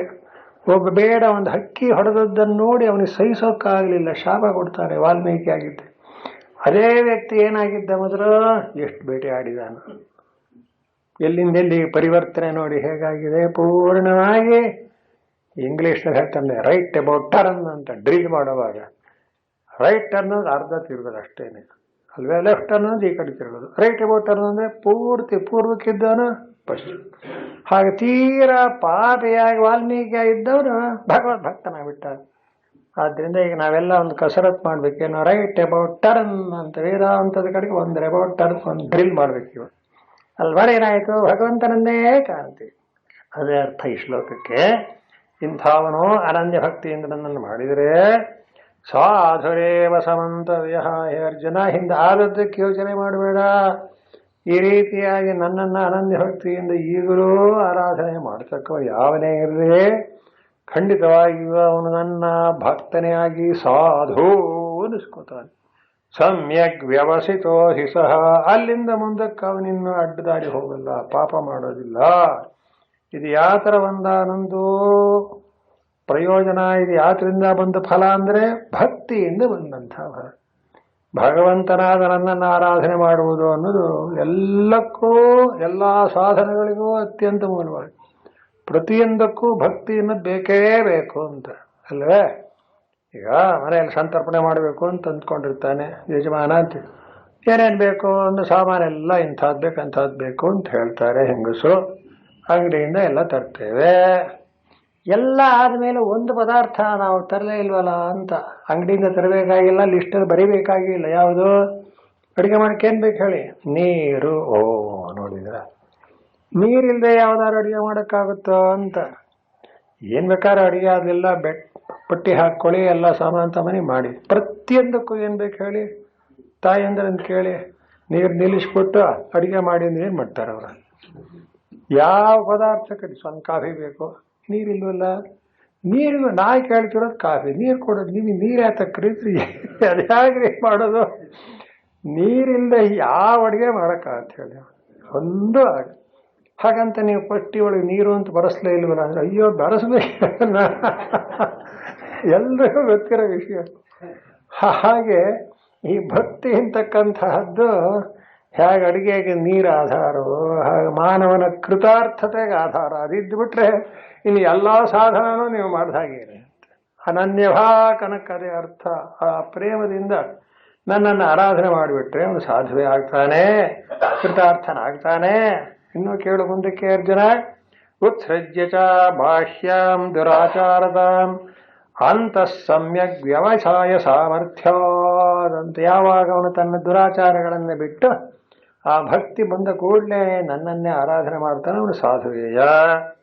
ಅನಂತರ ಆ ಭಕ್ತಿಯ ಒಂದಾನೊಂದು ಪ್ರಬಲವಾದಂಥ ಶಕ್ತಿಯಿಂದ ಕ್ಷಿಪ್ರಂ ಭವತಿ ಧರ್ಮಾತ್ಮ ಶಶ್ವಚ್ಛಾಂತಿಂ ನಿಗಚ್ಚತಿ ಕೌಂತೇಯ ಪ್ರತಿಜಾನೀಹಿ ನಮೇ ಭಕ್ತ ಪ್ರಣಶ್ಯತಿ, 2 ಸಲ ಬರುತ್ತೆ. ನಮೇ ಭಕ್ತ ಪ್ರಣಶ್ಯತಿ ಅಂತ ಭಗವದ್ಗೀತೆಯಲ್ಲಿ 2 ಸಲ ಬರುತ್ತೆ. ಇಂಥವನು ಹೇ ಅರ್ಜುನ ಕ್ಷಿಪ್ರಂ ಭವತಿ ಧರ್ಮಾತ್ಮ, ಹೆಚ್ಚು ಕಾಲ ಬೇಕಿಲ್ಲ. ಪರಮಾತ್ಮನಲ್ಲಿ ಪ್ರೇಮ ಬೆಳೀತು ಅಂದ್ಬಿಟ್ರೆ ಅವನು ಧರ್ಮಾತ್ಮನೇ ಆಗ್ತಾನೆ. ಶಾಂತಿ ಅಂದ್ರೆ ಮನಸ್ಸಮಾಧಾನವನ್ನು ಹೊಂದುತ್ತಾನೆ. ನೋಡಿ, ಕ್ಷಿಪ್ರಂ ಶೀಘ್ರಂ ಭವತಿ ಧರ್ಮಾತ್ಮ, ಧರ್ಮಚಿತ್ತ ಏವ, ಧರ್ಮದಲ್ಲೇ ಮನಸ್ಸವನಿಗೆ ನೆಲೆಗೊಳ್ಳುತ್ತದೆ. ಶಶ್ವಚ್ಛಾಂತಿಂ ನಿಗಚ್ಚತಿ, ಇದೆಲ್ಲ ಫಲ. ಭಕ್ತಿಯ ಫಲ ಏನು ಅಂತ ಕೇಳ್ತೀರಿ, ಅವನು ಪೂರ್ಣವಾಗಿ ಧರ್ಮದಕ್ಕೆ ಪರಿವರ್ತನೆ ಆಗಿಬಿಡ್ತಾನೆ. ಅವನಿಗಿನ್ನು ಅಧರ್ಮ ಮಾಡುವುದು ಅನ್ನೋದು ಸಾಧ್ಯವೇ ಆಗೋದಿಲ್ಲ. ಹಾಗೆಯೇ ಧರ್ಮದ ಫಲವಾಗಿ ಶಾಂತಿಂ ನಿಗಚ್ಚತಿ, ಮನಸ್ಸಿನಲ್ಲಿ ಸಮಾಧಾನವನ್ನು ಹೊಂದುತ್ತಾನೆ. ಶಾಂತಿ ಅಂದ್ರೇನು? ಆಧ್ಯಾತ್ಮಿಕ, ಆದಿಭೌತಿಕ, ಆದಿದೈವಿಕ ಅಂತಕ್ಕ ತಾಪತ್ರಯಗಳಿಂದಲೂ ದಾಟ್ತಾನೆ ಅಂತ ವೇದಾಂತದಲ್ಲಿ ತಾಪತ್ರಯ ಅಂತಾರೆ. ನಾವು ವ್ಯವಹಾರದಲ್ಲ ಶಬ್ದ ಉಪಯೋಗಿಸ್ತೀವಿ, ಏನಂತ ಬಹಳ ತಾಪತ್ರಯ ಆಗ್ಬಿಟ್ಟಿದೆ ಅಂತೀವಿ. ಯಾವ್ದಾರ ಕಷ್ಟ ಬಂದ ಹಾಗಂತೀವಿ. ವೇದಾಂತದ ಪ್ರಕಾರ ತಾಪತ್ರಯ ಅಂದ್ರೇನು? ಆಧ್ಯಾತ್ಮಿಕ ತಾಪ, ಆದಿಭೌತಿಕ ತಾಪ, ಆದಿದೈವಿಕ ತಾಪ, 3. ಆಧ್ಯಾತ್ಮಿಕ ಅಂದ್ರೇನು? ಮನಸ್ಸಲ್ಲೇ ಆಗತಕ್ಕಂಥ ದುಃಖಗಳು. ಯಾರಿಗೋ ಸಾಲ ಕೊಟ್ಬಿಟ್ಟಿರ್ತೇವೆ, ಅವ್ರು ಕೊಡೋದೇ ಇಲ್ಲ, ಅಯ್ಯೋ ಕೊಡಲಿಲ್ಲ ಅಂತ ಯೋಚನೆ ಮಾಡಿ ಮಾಡಿ ಮಾಡಿ ಅದಕ್ಕೊಂದಿಷ್ಟು ಬೇಜಾರಾಗುತ್ತೆ. ಇದು ಒಳಗಾಗೋದೆಲ್ಲ ಏನಾದ್ರು ಲಾಭ ನಷ್ಟ ಪ್ರತಿಯೊಂದಕ್ಕೂ ಮನಸ್ಸಿನಲ್ಲಿ ಬೆಂದ್ಕೋತೀವಲ್ಲ, ಅದು ಆಧ್ಯಾತ್ಮಿಕ. ಆದಿಭೌತಿಕ ಅಂದ್ರೆ ಹೊರಗಿಂದ ಎಲ್ಲ ಹೋಗ್ತಿರ್ತೀವಿ, ಮಾಡ್ತೀವಿ, ವಿಚಾರ ಮಾಡ್ತೀವಿ, ವ್ಯವಹಾರ ಮಾಡ್ತೀವಿ, ಅಲ್ಲಿ ಏನಾದರೂ ಮಾತು ಕಥೆ ಇವುಗಳಿಂದ ಆಗಬಹುದಾದ್ದು ಅದು. ಆದಿದೈವಿಕ ಅಂದರೆ ಮಳೆ ಬರೋದು, ಸಿಳ್ಳು ಹೊಡೆಯೋದು, ಎಲ್ಲ ಆಗೋದು, ಪ್ರವಾಹ ಬರೋದು, ಹೀಗಾಗಿ ಏನೋ ತಾಪತ್ರಯಗಳಾಗುತ್ತಲ್ಲಪ್ಪ, ಭೂಕಂಪ ಆಗೋದು, ಗುಜರಾತ್ನ ಭೂಕಂಪ ಆಗೋಗ್ಬಿಡ್ತಾರೆ, ಇದೆಲ್ಲ ಆದಿದೈವಿಕ ಅಂತ. ಏನೇ ಆದರೂ ಇಂಥ ಎಲ್ಲ ತಾಪತ್ರಯಗಳಿದೆಯಲ್ಲ, ಇವುಗಳೇ ಮಾನವನ ಅಂತಃಕರಣವನ್ನೆಲ್ಲ ಅಲ್ಲಾಡಿಸ್ಬಿಡ್ತವೆ. ಆದರೆ ಭಗವಂತನ ಒಂದಾನೊಂದು ಚಿಂತನೆಯಲ್ಲಿ ನೆಲೆ ನಿಂತಿರ್ತಕ್ಕವನಿಗೆ, ಭಗವದ್ಭಕ್ತಿ ಉಳ್ಳವನಿಗೆ ಇಂಥ ತಾಪತ್ರಯಗಳನ್ನು ದಾಟಿ ಶಾಂತಿಂ ನಿಗಚ್ಚತಿ, ಸಮಾಧಾನವನ್ನು ಹೊಂದುತ್ತಾನೆ ಅಂತ ಹೇಳಿ, ಕೌಂತೆಯ ಪ್ರತಿಜಾನೇಹಿ ನಮೇ ಭಕ್ತ ಪ್ರಣಶ್ಯತಿ. ಭಗವಂತ ಎಷ್ಟು ಜನ ಹೇಳ್ತಾನೆ ಅಂದರೆ, ಕೌಂತೆಯ ಅಂದರೆ ಅರ್ಜುನ, ಪ್ರತಿಜಾನೇಹಿ ಅಂತ ನಮ್ಮ ಗುರುಗಳು ಹೇಳೋದು. ನೋಡೋ ಖಂಡಿತವಾಗಿ ಹೇಳ್ತೇನೆ ಅಂತ ಭಗವಂತ ಒತ್ತಿ ಒತ್ತಿ ಹೇಳೋದ್ರ ಅರ್ಥ ಏನು ಅಂದರೆ, ಈ ಕನ್ನಡದಲ್ಲಿ ಒಂದು ಮಾತು ಹೇಳ್ತೇನೆ, ನೋಡಪ್ಪ ನೀವು ಏನೊಂದು ವಿಷಯ ಮಾತಾಡ್ತೀವಿ ಅಂತ ಹೇಳ್ತಾನೆ, ಸ್ವಾಮಿ ನೀವು ಹೇಳಿದ್ರಲ್ಲ ಅದು ಸತ್ಯವೇ? ಸತ್ಯ ಅಂತ. ನಿಜವಾಗೂ ಸತ್ಯವೇ? ಆಣೆ ಮಾಡಿ ಹೇಳ್ತೀನಿ ಅಂತೀವಿ. ನೋಡಿ, ಆಣೆ ಮಾಡಿ ಹೇಳ್ತೀವಿ ಅಂದ್ರೆ ಏನಾಯ್ತು? ಖಂಡಿತ ಪರಮಾರ್ಥ ಸತ್ಯ ಇದು ಅಂತ ಹೇಗೆ ಅರ್ಥವೋ, ಸಂಸ್ಕೃತದಲ್ಲಿ ಪ್ರತಿಜಾನೇಹಿ ಅಂದ್ರೆ ಭಗವಂತ ಹೇಳ್ತಾನೆ, ನಾ ಹೇಳ್ತೇನೆ ಅಂದ್ರೆ ಮತ್ತೆ ಅನುಮಾನ ಪಟ್ಕೋಬೇಡ, ಆಣೆ ಮಾಡಿ ಹೇಳ್ತೇನೆ ಅಂತ. ಪ್ರತಿಜಾನೇಹಿನಕ್ಕೆ ಅಷ್ಟ ಅರ್ಥ ಇದೆ. ಖಂಡಿತವಾಗಿಯೂ ಏನಂತ, ನಮೇ ಭಕ್ತ ಪ್ರಣಶ್ಯತಿ, ನನ್ನ ಭಕ್ತ ಎಂದೆಂದಿಗೂ ನಾಶವಾಗುವುದಿಲ್ಲ. ದಾಸರು ಒಂದು ಹಾಡು ಮಾಡಿದ್ದಾರೆ, ನಂಬಿ ಕೆಟ್ಟವರಿಲ್ಲವೋ ರಂಗಯ್ಯನ, ನಂಬದೇ ಕೆಟ್ಟರೆ ಕೆಡಲಿ. ದಾಸರು ಹೇಳಿದ್ರು ಅದೇ, ಭಗವದ್ಗೀತೆ ಹೇಳಿದ್ರು ಅದೇ, ವಿಷಯ ಒಂದೇನೆ. ನಮ್ಮ ಮನಸ್ಸಿಗೆ ಬರಬೇಕು, ಇದನ್ನು ಹೇಗೆ ನಾವು ಎಲ್ಲಿಂದ ಗ್ರಹಣ ಮಾಡಬೇಕು ಅಂತ. ಸ್ವಾಮಿಗೆ ಸಂಸ್ಕೃತ ಬರಲ್ಲ, ಗೀತೆ ಓದಕ್ಕೆ ಬರಲ್ಲ, ಬೇಡ, ದಾಸರೇ ಬರೆದು ಬಿಟ್ಟಿದಾರಲ್ಲ, ಇನ್ನೇನು. ನಮೇ ಭಕ್ತ ಪ್ರಣಶ್ಯತೆ ಅನ್ನೋದಕ್ಕೆ ನಂಬಿ ಕೆಟ್ಟವರಿಲ್ಲವೋ, ನಂಬದೇ ಕೆಟ್ಟರೆ ಕೆಡಲ್ಲ, ಅದೇ ಅರ್ಥ. ವಿಷಯ ಗೊತ್ತಾದ್ರೆ ಆಯ್ತಲ್ವೇ. ನೋಡಿ, ಹಾಗೆ ಯಾರೇ ಆಗಲಿ ಭಗವದ್ಭಕ್ತರು ಬರೀತಕ್ಕಂಥವರು ಒಂದು ಹಾಡು ಬರೀಲಿ, ಒಂದು ಗ್ರಂಥ ಬರೀಲಿ, ಅಭಿಪ್ರಾಯಗಳೆಲ್ಲ ಏನಾಗಿರುತ್ತೆ? ಕಾಮನ್ ಆಗಿರುತ್ತೆ. ಆದ್ದರಿಂದ ನಮೇ ಭಕ್ತ ಪ್ರಣಶ್ಯತೆ ಅಂದರೆ, ನಮೇ ಮಮ ಭಕ್ತ ಮಯಿ ಸಮರ್ಪಿತಾಂತರಾತ್ಮ ಮುದ್ಭಕ್ತ. ಶಂಕರಾಚಾರ್ಯನು ಬಹಳ, ಎಷ್ಟೋ ಜನ ಶಂಕರಾಚಾರ್ಯರು ಬರೀ ತತ್ವಜ್ಞಾನ ಹೇಳ್ತಾರೆ ಕಣ್ರಿ, ರಾಮಾನುಜಾಚಾರ್ಯರು ಭಕ್ತಿ ಹೇಳ್ತಾರೆ ಅಂತಂತೀವಿ. ಯಾರು ಬೇಕಾದ್ರೂ ಹೇಳಲಿ, ನಮಗೆ ಅದೇನಿಲ್ಲ. ಶಂಕರಾಚಾರ್ಯ ಬರೀ ತತ್ವಜ್ಞಾನಿಗಳು ಅಂತಲ್ಲ, ದೊಡ್ಡ ಭಕ್ತರು ಹೌದು. ಬೇಕಾದಷ್ಟು ವಿಷಯಗಳನ್ನು ಅವರು ತಿಳಿದು, ಜ್ಞಾನಿ ಭಕ್ತನೇ, ಭಕ್ತನಿಗೂ ಜ್ಞಾನಿಗೂ ಏನೂ ಡಿಫರೆನ್ಸೇ ಇಲ್ಲ. ಆದ್ದರಿಂದ ಆ 4 ಜನ ಭಕ್ತರ ಪೈಕಿ ನಾನು ಒಬ್ಬ ಅಂತ, ಅರ್ಥೋ ಜಿಜ್ಞಾಸರ ಅರ್ಥಾರ್ಥಿ ಅಂತ, ಜ್ಞಾನೀಚ ಫಲದರ್ಶಭ ಅಂತ ಬಂದೇ ಬಿಟ್ಟಿದೆ. ಜ್ಞಾನಿಯೂ ಒಬ್ಬ ಭಕ್ತನೇ. ಆದ್ದರಿಂದಲೇ ಭಗವಂತ ಹೇಳ್ತಾನೆ, ನಮೇ ಭಕ್ತ ಪ್ರಣಶ್ಯತೆ, ನನ್ನ ಭಕ್ತನು ಅಂದರೆ ಮಯಿ ಸಮರ್ಪಿತಾಂತರಾತ್ಮ ಅಂದ್ರು, ನನ್ನಲ್ಲೇ ಎಲ್ಲವನ್ನೂ ಪೂರ್ಣವಾಗಿ ಅನ್ಯಥಾ ಶರಣಂ ನಾಸ್ತಿ ತ್ವಮೇವ ಶರಣಂ ಮಮ ಅಂತ ಯಾವನು ಪರಿಪೂರ್ಣವಾಗಿ ನನ್ನನ್ನು ನಂಬಿಬಿಟ್ಟಿದ್ದಾನೋ ಅವನೆಂದಿಗೂ ಹಾಳಾಗುವುದಿಲ್ಲ. ನಮೇ ಭಕ್ತ ಪ್ರಣಶ್ಯತೆ ಅಂದ. ಅನಂತರ ಮಾಂ ಹಿ ಪಾರ್ಥವ್ಯಪಾಶ್ರಿತ್ಯ ಯೇಪಿ ಸ್ಯುಃ ಪಾಪಯೋನಯಃ ಸ್ತ್ರಿಯೋ ವೈಶ್ಯಾಸ್ತಥಾ ಶೂದ್ರಾಃ ತೇಪಿ ಯಾಂತಿ ಪರಾಂಗತಿಂ ಕಿಂ ಪುನರ್ಬ್ರಾಹ್ಮಣಾಃ ಪುಣ್ಯಾ ಭಕ್ತಾ ರಾಜರ್ಷಯಸ್ತಥಾ ಅನಿತ್ಯಮಸುಖಂ ಲೋಕಂ ಇಮಂ ಪ್ರಾಪ್ಯ ಭಜಸ್ವ ಮಾಂ ಅಂತೀಗ ಈ 9ನೇ ಅಧ್ಯಾಯವನ್ನು ಮುಕ್ತಾಯ ಮಾಡ್ತಾ ಇದ್ದಾನೆ ಭಗವಂತ. ನೋಡು ಅರ್ಜುನ, ಕೇಳು, ನನ್ನನ್ನು ಆಶ್ರಯಿಸಿ ಅಂದ್ರೆ ಅರ್ಥ ಏನು? ಏಪಿ ಸ್ಯುಃ ಪಾಪಯೋನಯ. ಭಗವತ್ಪಾದರು ಬರೀತಾರೆ, ಕಿಂಚ ಮಾಂ ಹಿ ಅಸ್ಮಾತ್ ಪಾರ್ಥ ವ್ಯಪಾಶ್ರಿತ್ಯ ಮಾಂ ಆಶ್ರಯತ್ವೇನ ಗೃಹೀತ್ವ ಏಪಿ ಸ್ಯುಃ ಭವೇಯುಃ ಪಾಪಯೋನಯಃ ಪಾಪಾ ಯೋನಿಃ ಯೇಷಾಂತೆ ಪಾಪಯೋನಯಃ ಪಾಪಜನ್ಮಾನಃ. ಈಗ ಮತ್ತೊಮ್ಮೆ ಅರ್ಜುನನಿಗೆ ಭಗವಂತ ಹೇಳ್ತಾನೆ, ಭಕ್ತ ನನ್ನ ಭಕ್ತ ಹಾಳಾಗೋದಿಲ್ಲ ಅಂತ ನೀನು ಹೇಳ್ಬಿಟ್ಟಿಯಲ್ಲ. ಭಕ್ತರು ಅಂದ್ರೆ ಯಾವ ಗುಂಪಿಗೆ ಸೇರ್ತಾರೆ ಅಂತ. ಗುಂಪು ಅಂದ್ರೆ ಏನಾಯ್ತು, ಸ್ವಲ್ಪ ನಾವು ವ್ಯವಹಾರದಲ್ಲೇ ಬ್ರಾಹ್ಮಣರು, ಕ್ಷತ್ರಿಯರು, ವೈಶ್ಯರು, ಶೂದ್ರು ಅಂತೆಲ್ಲ ವಿಂಗಡ ಮಾಡ್ಕೊಂಡಿರ್ತೀವಿ. ಭಗವದ್ಗೀತೆಯಲ್ಲಿ ಇದೊಂದು ವಿಷಯ ಏನಂತ, ವರ್ಣಾಶ್ರಮ ಧರ್ಮಗಳನ್ನ ಅಲ್ಲಿ ರೆಕಾರ್ಡ್ ಮಾಡಿದ್ದಾರೆ. ಹಿಂದಿಯೂ ಬಂತು, ಕೊನೆಯಲ್ಲೂ ಬರುತ್ತೆ, ಬ್ರಾಹ್ಮಣ ಕ್ಷತ್ರಿಯ ವಿಷಾಮ್ ಅಂತ ಶೂದ್ರಾಣಾಂಚ ಪರಂತಪಾದ. ಆದ್ರಿಂದ ಭಗವದ್ಗೀತೆ ಅವತಾರ ಮಾಡಿದ ಕಾಲಕ್ಕೆ ವರ್ಣಾಶ್ರಮ ಧರ್ಮಗಳ ಒಂದಾನೊಂದು ಚೌಕಟ್ಟು ಇತ್ತು ಅಂತ 4ನೇ ಅಧ್ಯಾಯದಲ್ಲೂ ಬರುತ್ತೆ, ಇಲ್ಲೂ ಬರುತ್ತೆ. ಈಗ ನೋಡಿ ಹೇಳ್ತಾರೆ, ಇದು ಯಾಕೆ ಹೇಳ್ತೇನೆ ಅಂದ್ರೆ ಏಪಿ ಸ್ಯುಃ ಪಾಪಯೋನಯ ಅಂತ. ಯಾರ್ಯಾರು ಅಂತ ಇಲ್ಲಿ ಪಾಪಯೋನಿ ಅನ್ನೋ ಶಬ್ದ ಪಾಪವನ್ನೇ ಮಾಡ್ತಾ ಇರೋರು ಅನ್ನೋ ಅರ್ಥ ಕೊಡುತ್ತೆ. ಪಾಪಿಗಳಾದರೂ ಕೂಡ ನನ್ನನ್ನ ಯಾರು ವ್ಯಪಾಶ್ರಿತ್ಯ ಅಂದ್ರೆ ಆಶ್ರಯಿಸಿ ಅಂತ, ಅದು ನಿಜವಾಗಿ ಒಂದಕ್ಕೊಂದು ಹೊಂದಲ್ಲ. ಯಾಕೆ ಭಗವಂತನನ್ನ ಆಶ್ರಯಿಸುವನು ಪಾಪ ಮಾಡಕ್ ಸಾಧ್ಯವೇ? ಖಂಡಿತ ಆಗೋದಿಲ್ಲ. ಯಾಕೆ ಏಕಕಾಲದಲ್ಲಿ ಪಾಪ ಪುಣ್ಯ ಎರಡೂ ಮಾಡೋಕ್ಕಾಗುತ್ತೇನಪ್ಪ? ಪುಣ್ಯ ಮಾಡಿದರೆ ಪಾಪ ಮಾಡೋನಿಗೆ ಪುಣ್ಯ ಮಾಡೋಕ್ಕಾಗಲ್ಲ. ಎರಡನ್ನು ಒಟ್ಟಿಗೆ ಮಾಡ್ತೀವಿ ಅಂದ್ರೆ ಅಸಾಧ್ಯ. ಒಂದೇ ಸರ್ತಿ ಎದ್ದು ಕೂತು ಮಾಡಿ ಅಂತ ಹಾಗೆ, ಅದೇ ಕೂತಿದ್ರೆ ಹೇಳೋಕ್ಕಾಗಲ್ಲ, ಎದ್ದು ಕೂರಕ್ಕಾಗಲ್ಲ. ಆದ್ದರಿಂದ ಮಾಂ ಹಿ ಪಾರ್ಥವ್ಯಪಾಶ್ರಿತ್ಯ ಅಂದ್ರೆ ನನ್ನನ್ನು ಆಶ್ರಯಿಸಿ ಇರಬಹುದಾದ ಪಾಪಯೋನಿಗಳು ಅಂದ್ರೆ ಏನು, ಹಿಂದೆ ಪಾಪಿಗಳಾಗಿದ್ದರು, ಈಗ ಅಲ್ಲ ಅನ್ನೋ ಅರ್ಥ. ಆದ್ದರಿಂದ ಹಾಗಾದ್ರೆ ಯಾರು ಪಾಪಯೋನಿಗಳು ಅಂದ್ರೆ ಸ್ತ್ರೀಯೋ ವೈಶ್ಯಾಸ್ತಥಾ ಶೂದ್ರಾ ಅಂತ ಇಲ್ಲಿ ಇದೊಂದು ರೆಕಾರ್ಡ್ ಇದೆ. ಸ್ತ್ರೀಯರು, ವೈಶ್ಯರು, ಶೂದ್ರರು ಅಂತ. ಹಾಗಾದ್ರೆ ಅಷ್ಟೇ ಜನ ಪಾಪಿಗಳೇ ಅಂತ. ಅದಕ್ಕೆ ಗುರುಗಳೇನು ಅರ್ಥ ಮಾಡೋರು ಅಂದ್ರೆ, ನಮಗೇನು ಖುಷಿ ಅಂದ್ರೆ ಸ್ತ್ರೀಯರು ಆಗ್ಬೋದು, ವೈಶ್ಯರಾಗ್ಬೋದು, ಶೂದ್ರ, ನಾವು ಬ್ರಾಹ್ಮಣರು, ಹಾಗಾದ್ರೆ ನಾವು ಪುಣ್ಯವಂತರು, ನಾವೇನ್ ಬೇಕಾದ್ರೂ ಮಾಡಬಹುದೇ? ಹಾಗ ಅರ್ಥ ಅಲ್ಲ. ಅದಕ್ಕೆ ನಮ್ಮ ಗುರುಗಳೇನು ಅರ್ಥ ಹೇಳೋರು ಅಂದ್ರೆ, ಸ್ತ್ರೀಯರು, ವೈಶ್ಯರು, ಶೂದ್ರರು ಅಂತಕ್ಕ ಮೂರನ್ನ ಗುರುತಿಸಿರೋದ್ರ ಅರ್ಥ ನನಗಿಂತ ಅವರಿಗೆ ಪಾಪ ಮಾಡತಕ್ಕಂಥ ಸಂಭವ ಹೆಚ್ಚಾಗಿದೆ ಅಂತ ಅಷ್ಟೇ ಅರ್ಥ.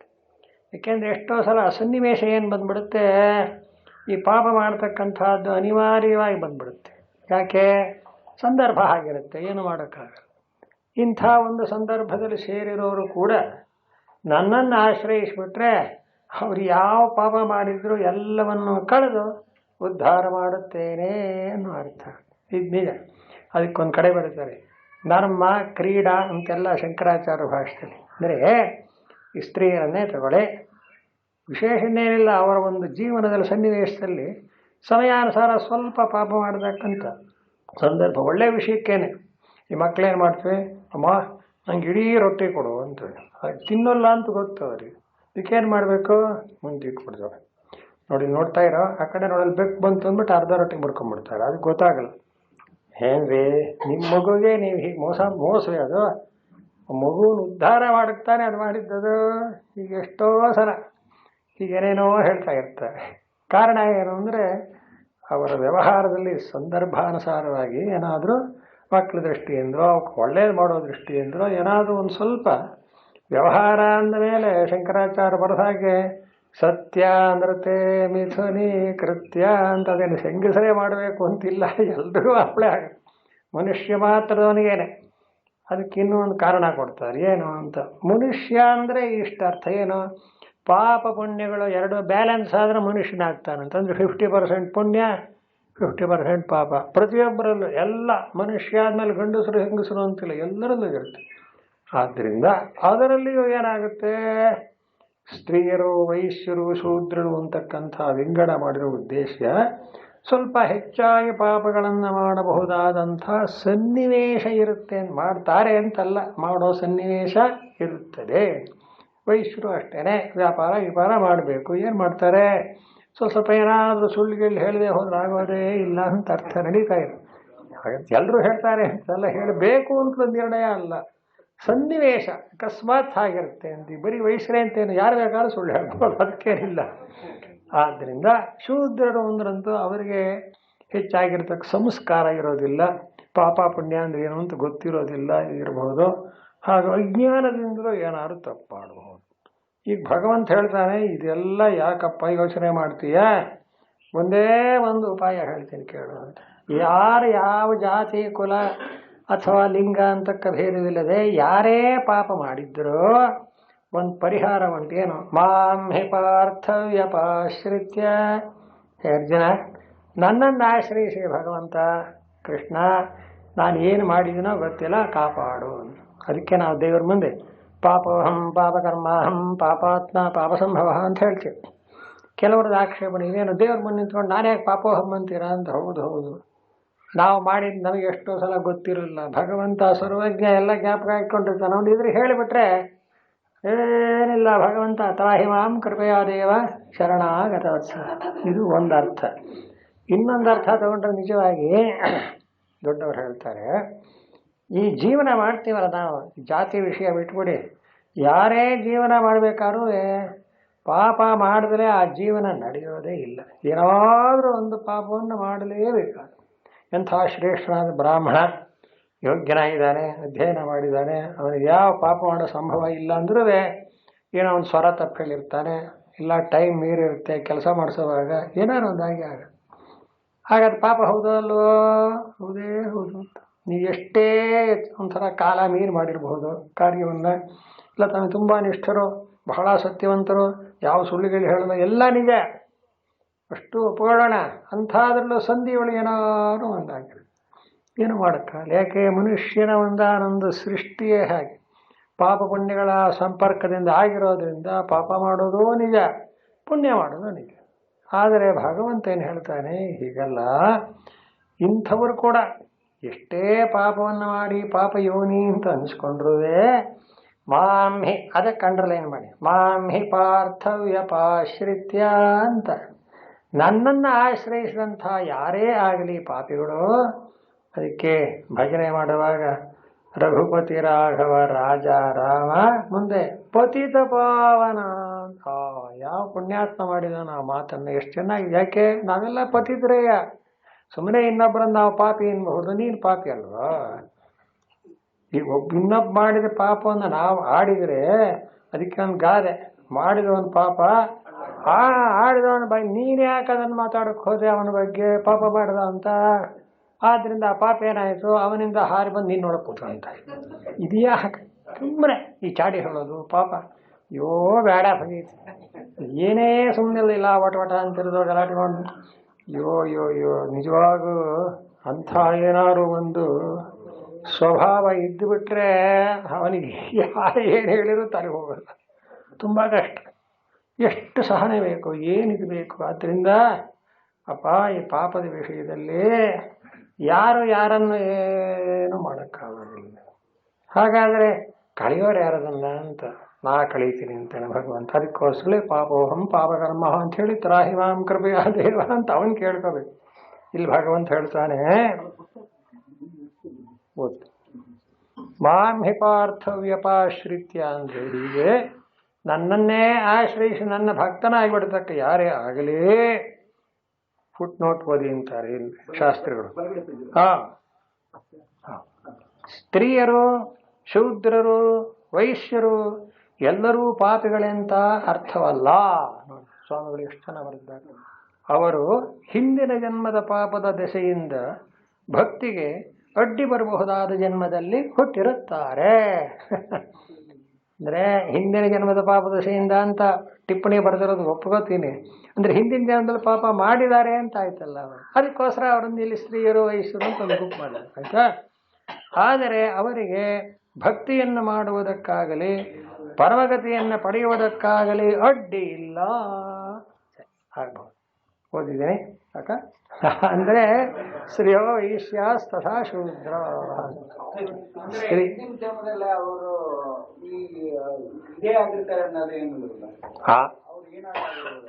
ಏನಾಗಿದ್ರು ಅಷ್ಟೇನೆ ಉದ್ಧಾರ ಆಗಬಹುದು ಅಂತ.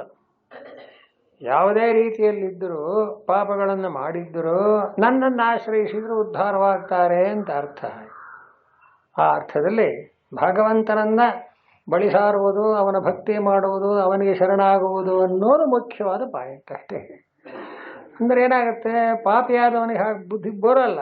ಈಗ ರಾವಣನೇ ಆಯಿತು, ಅವನು ಬೇಕಾದಷ್ಟು ಬ್ರಾಹ್ಮಣನಾಗಿರಬಹುದು, ವೇದಶಾಸ್ತ್ರ ಅಧ್ಯಯನ ಮಾಡಿರಬಹುದು, ಪುಲಸ್ತ್ಯ ಬ್ರಹ್ಮಣ ಮೊಮ್ಮಗನಾಗಿರಬಹುದು, ಬರಲಿಲ್ವಲ್ಲ ಅವನಿಗೆ ಏನು ಮಾಡ್ತೀರಾ?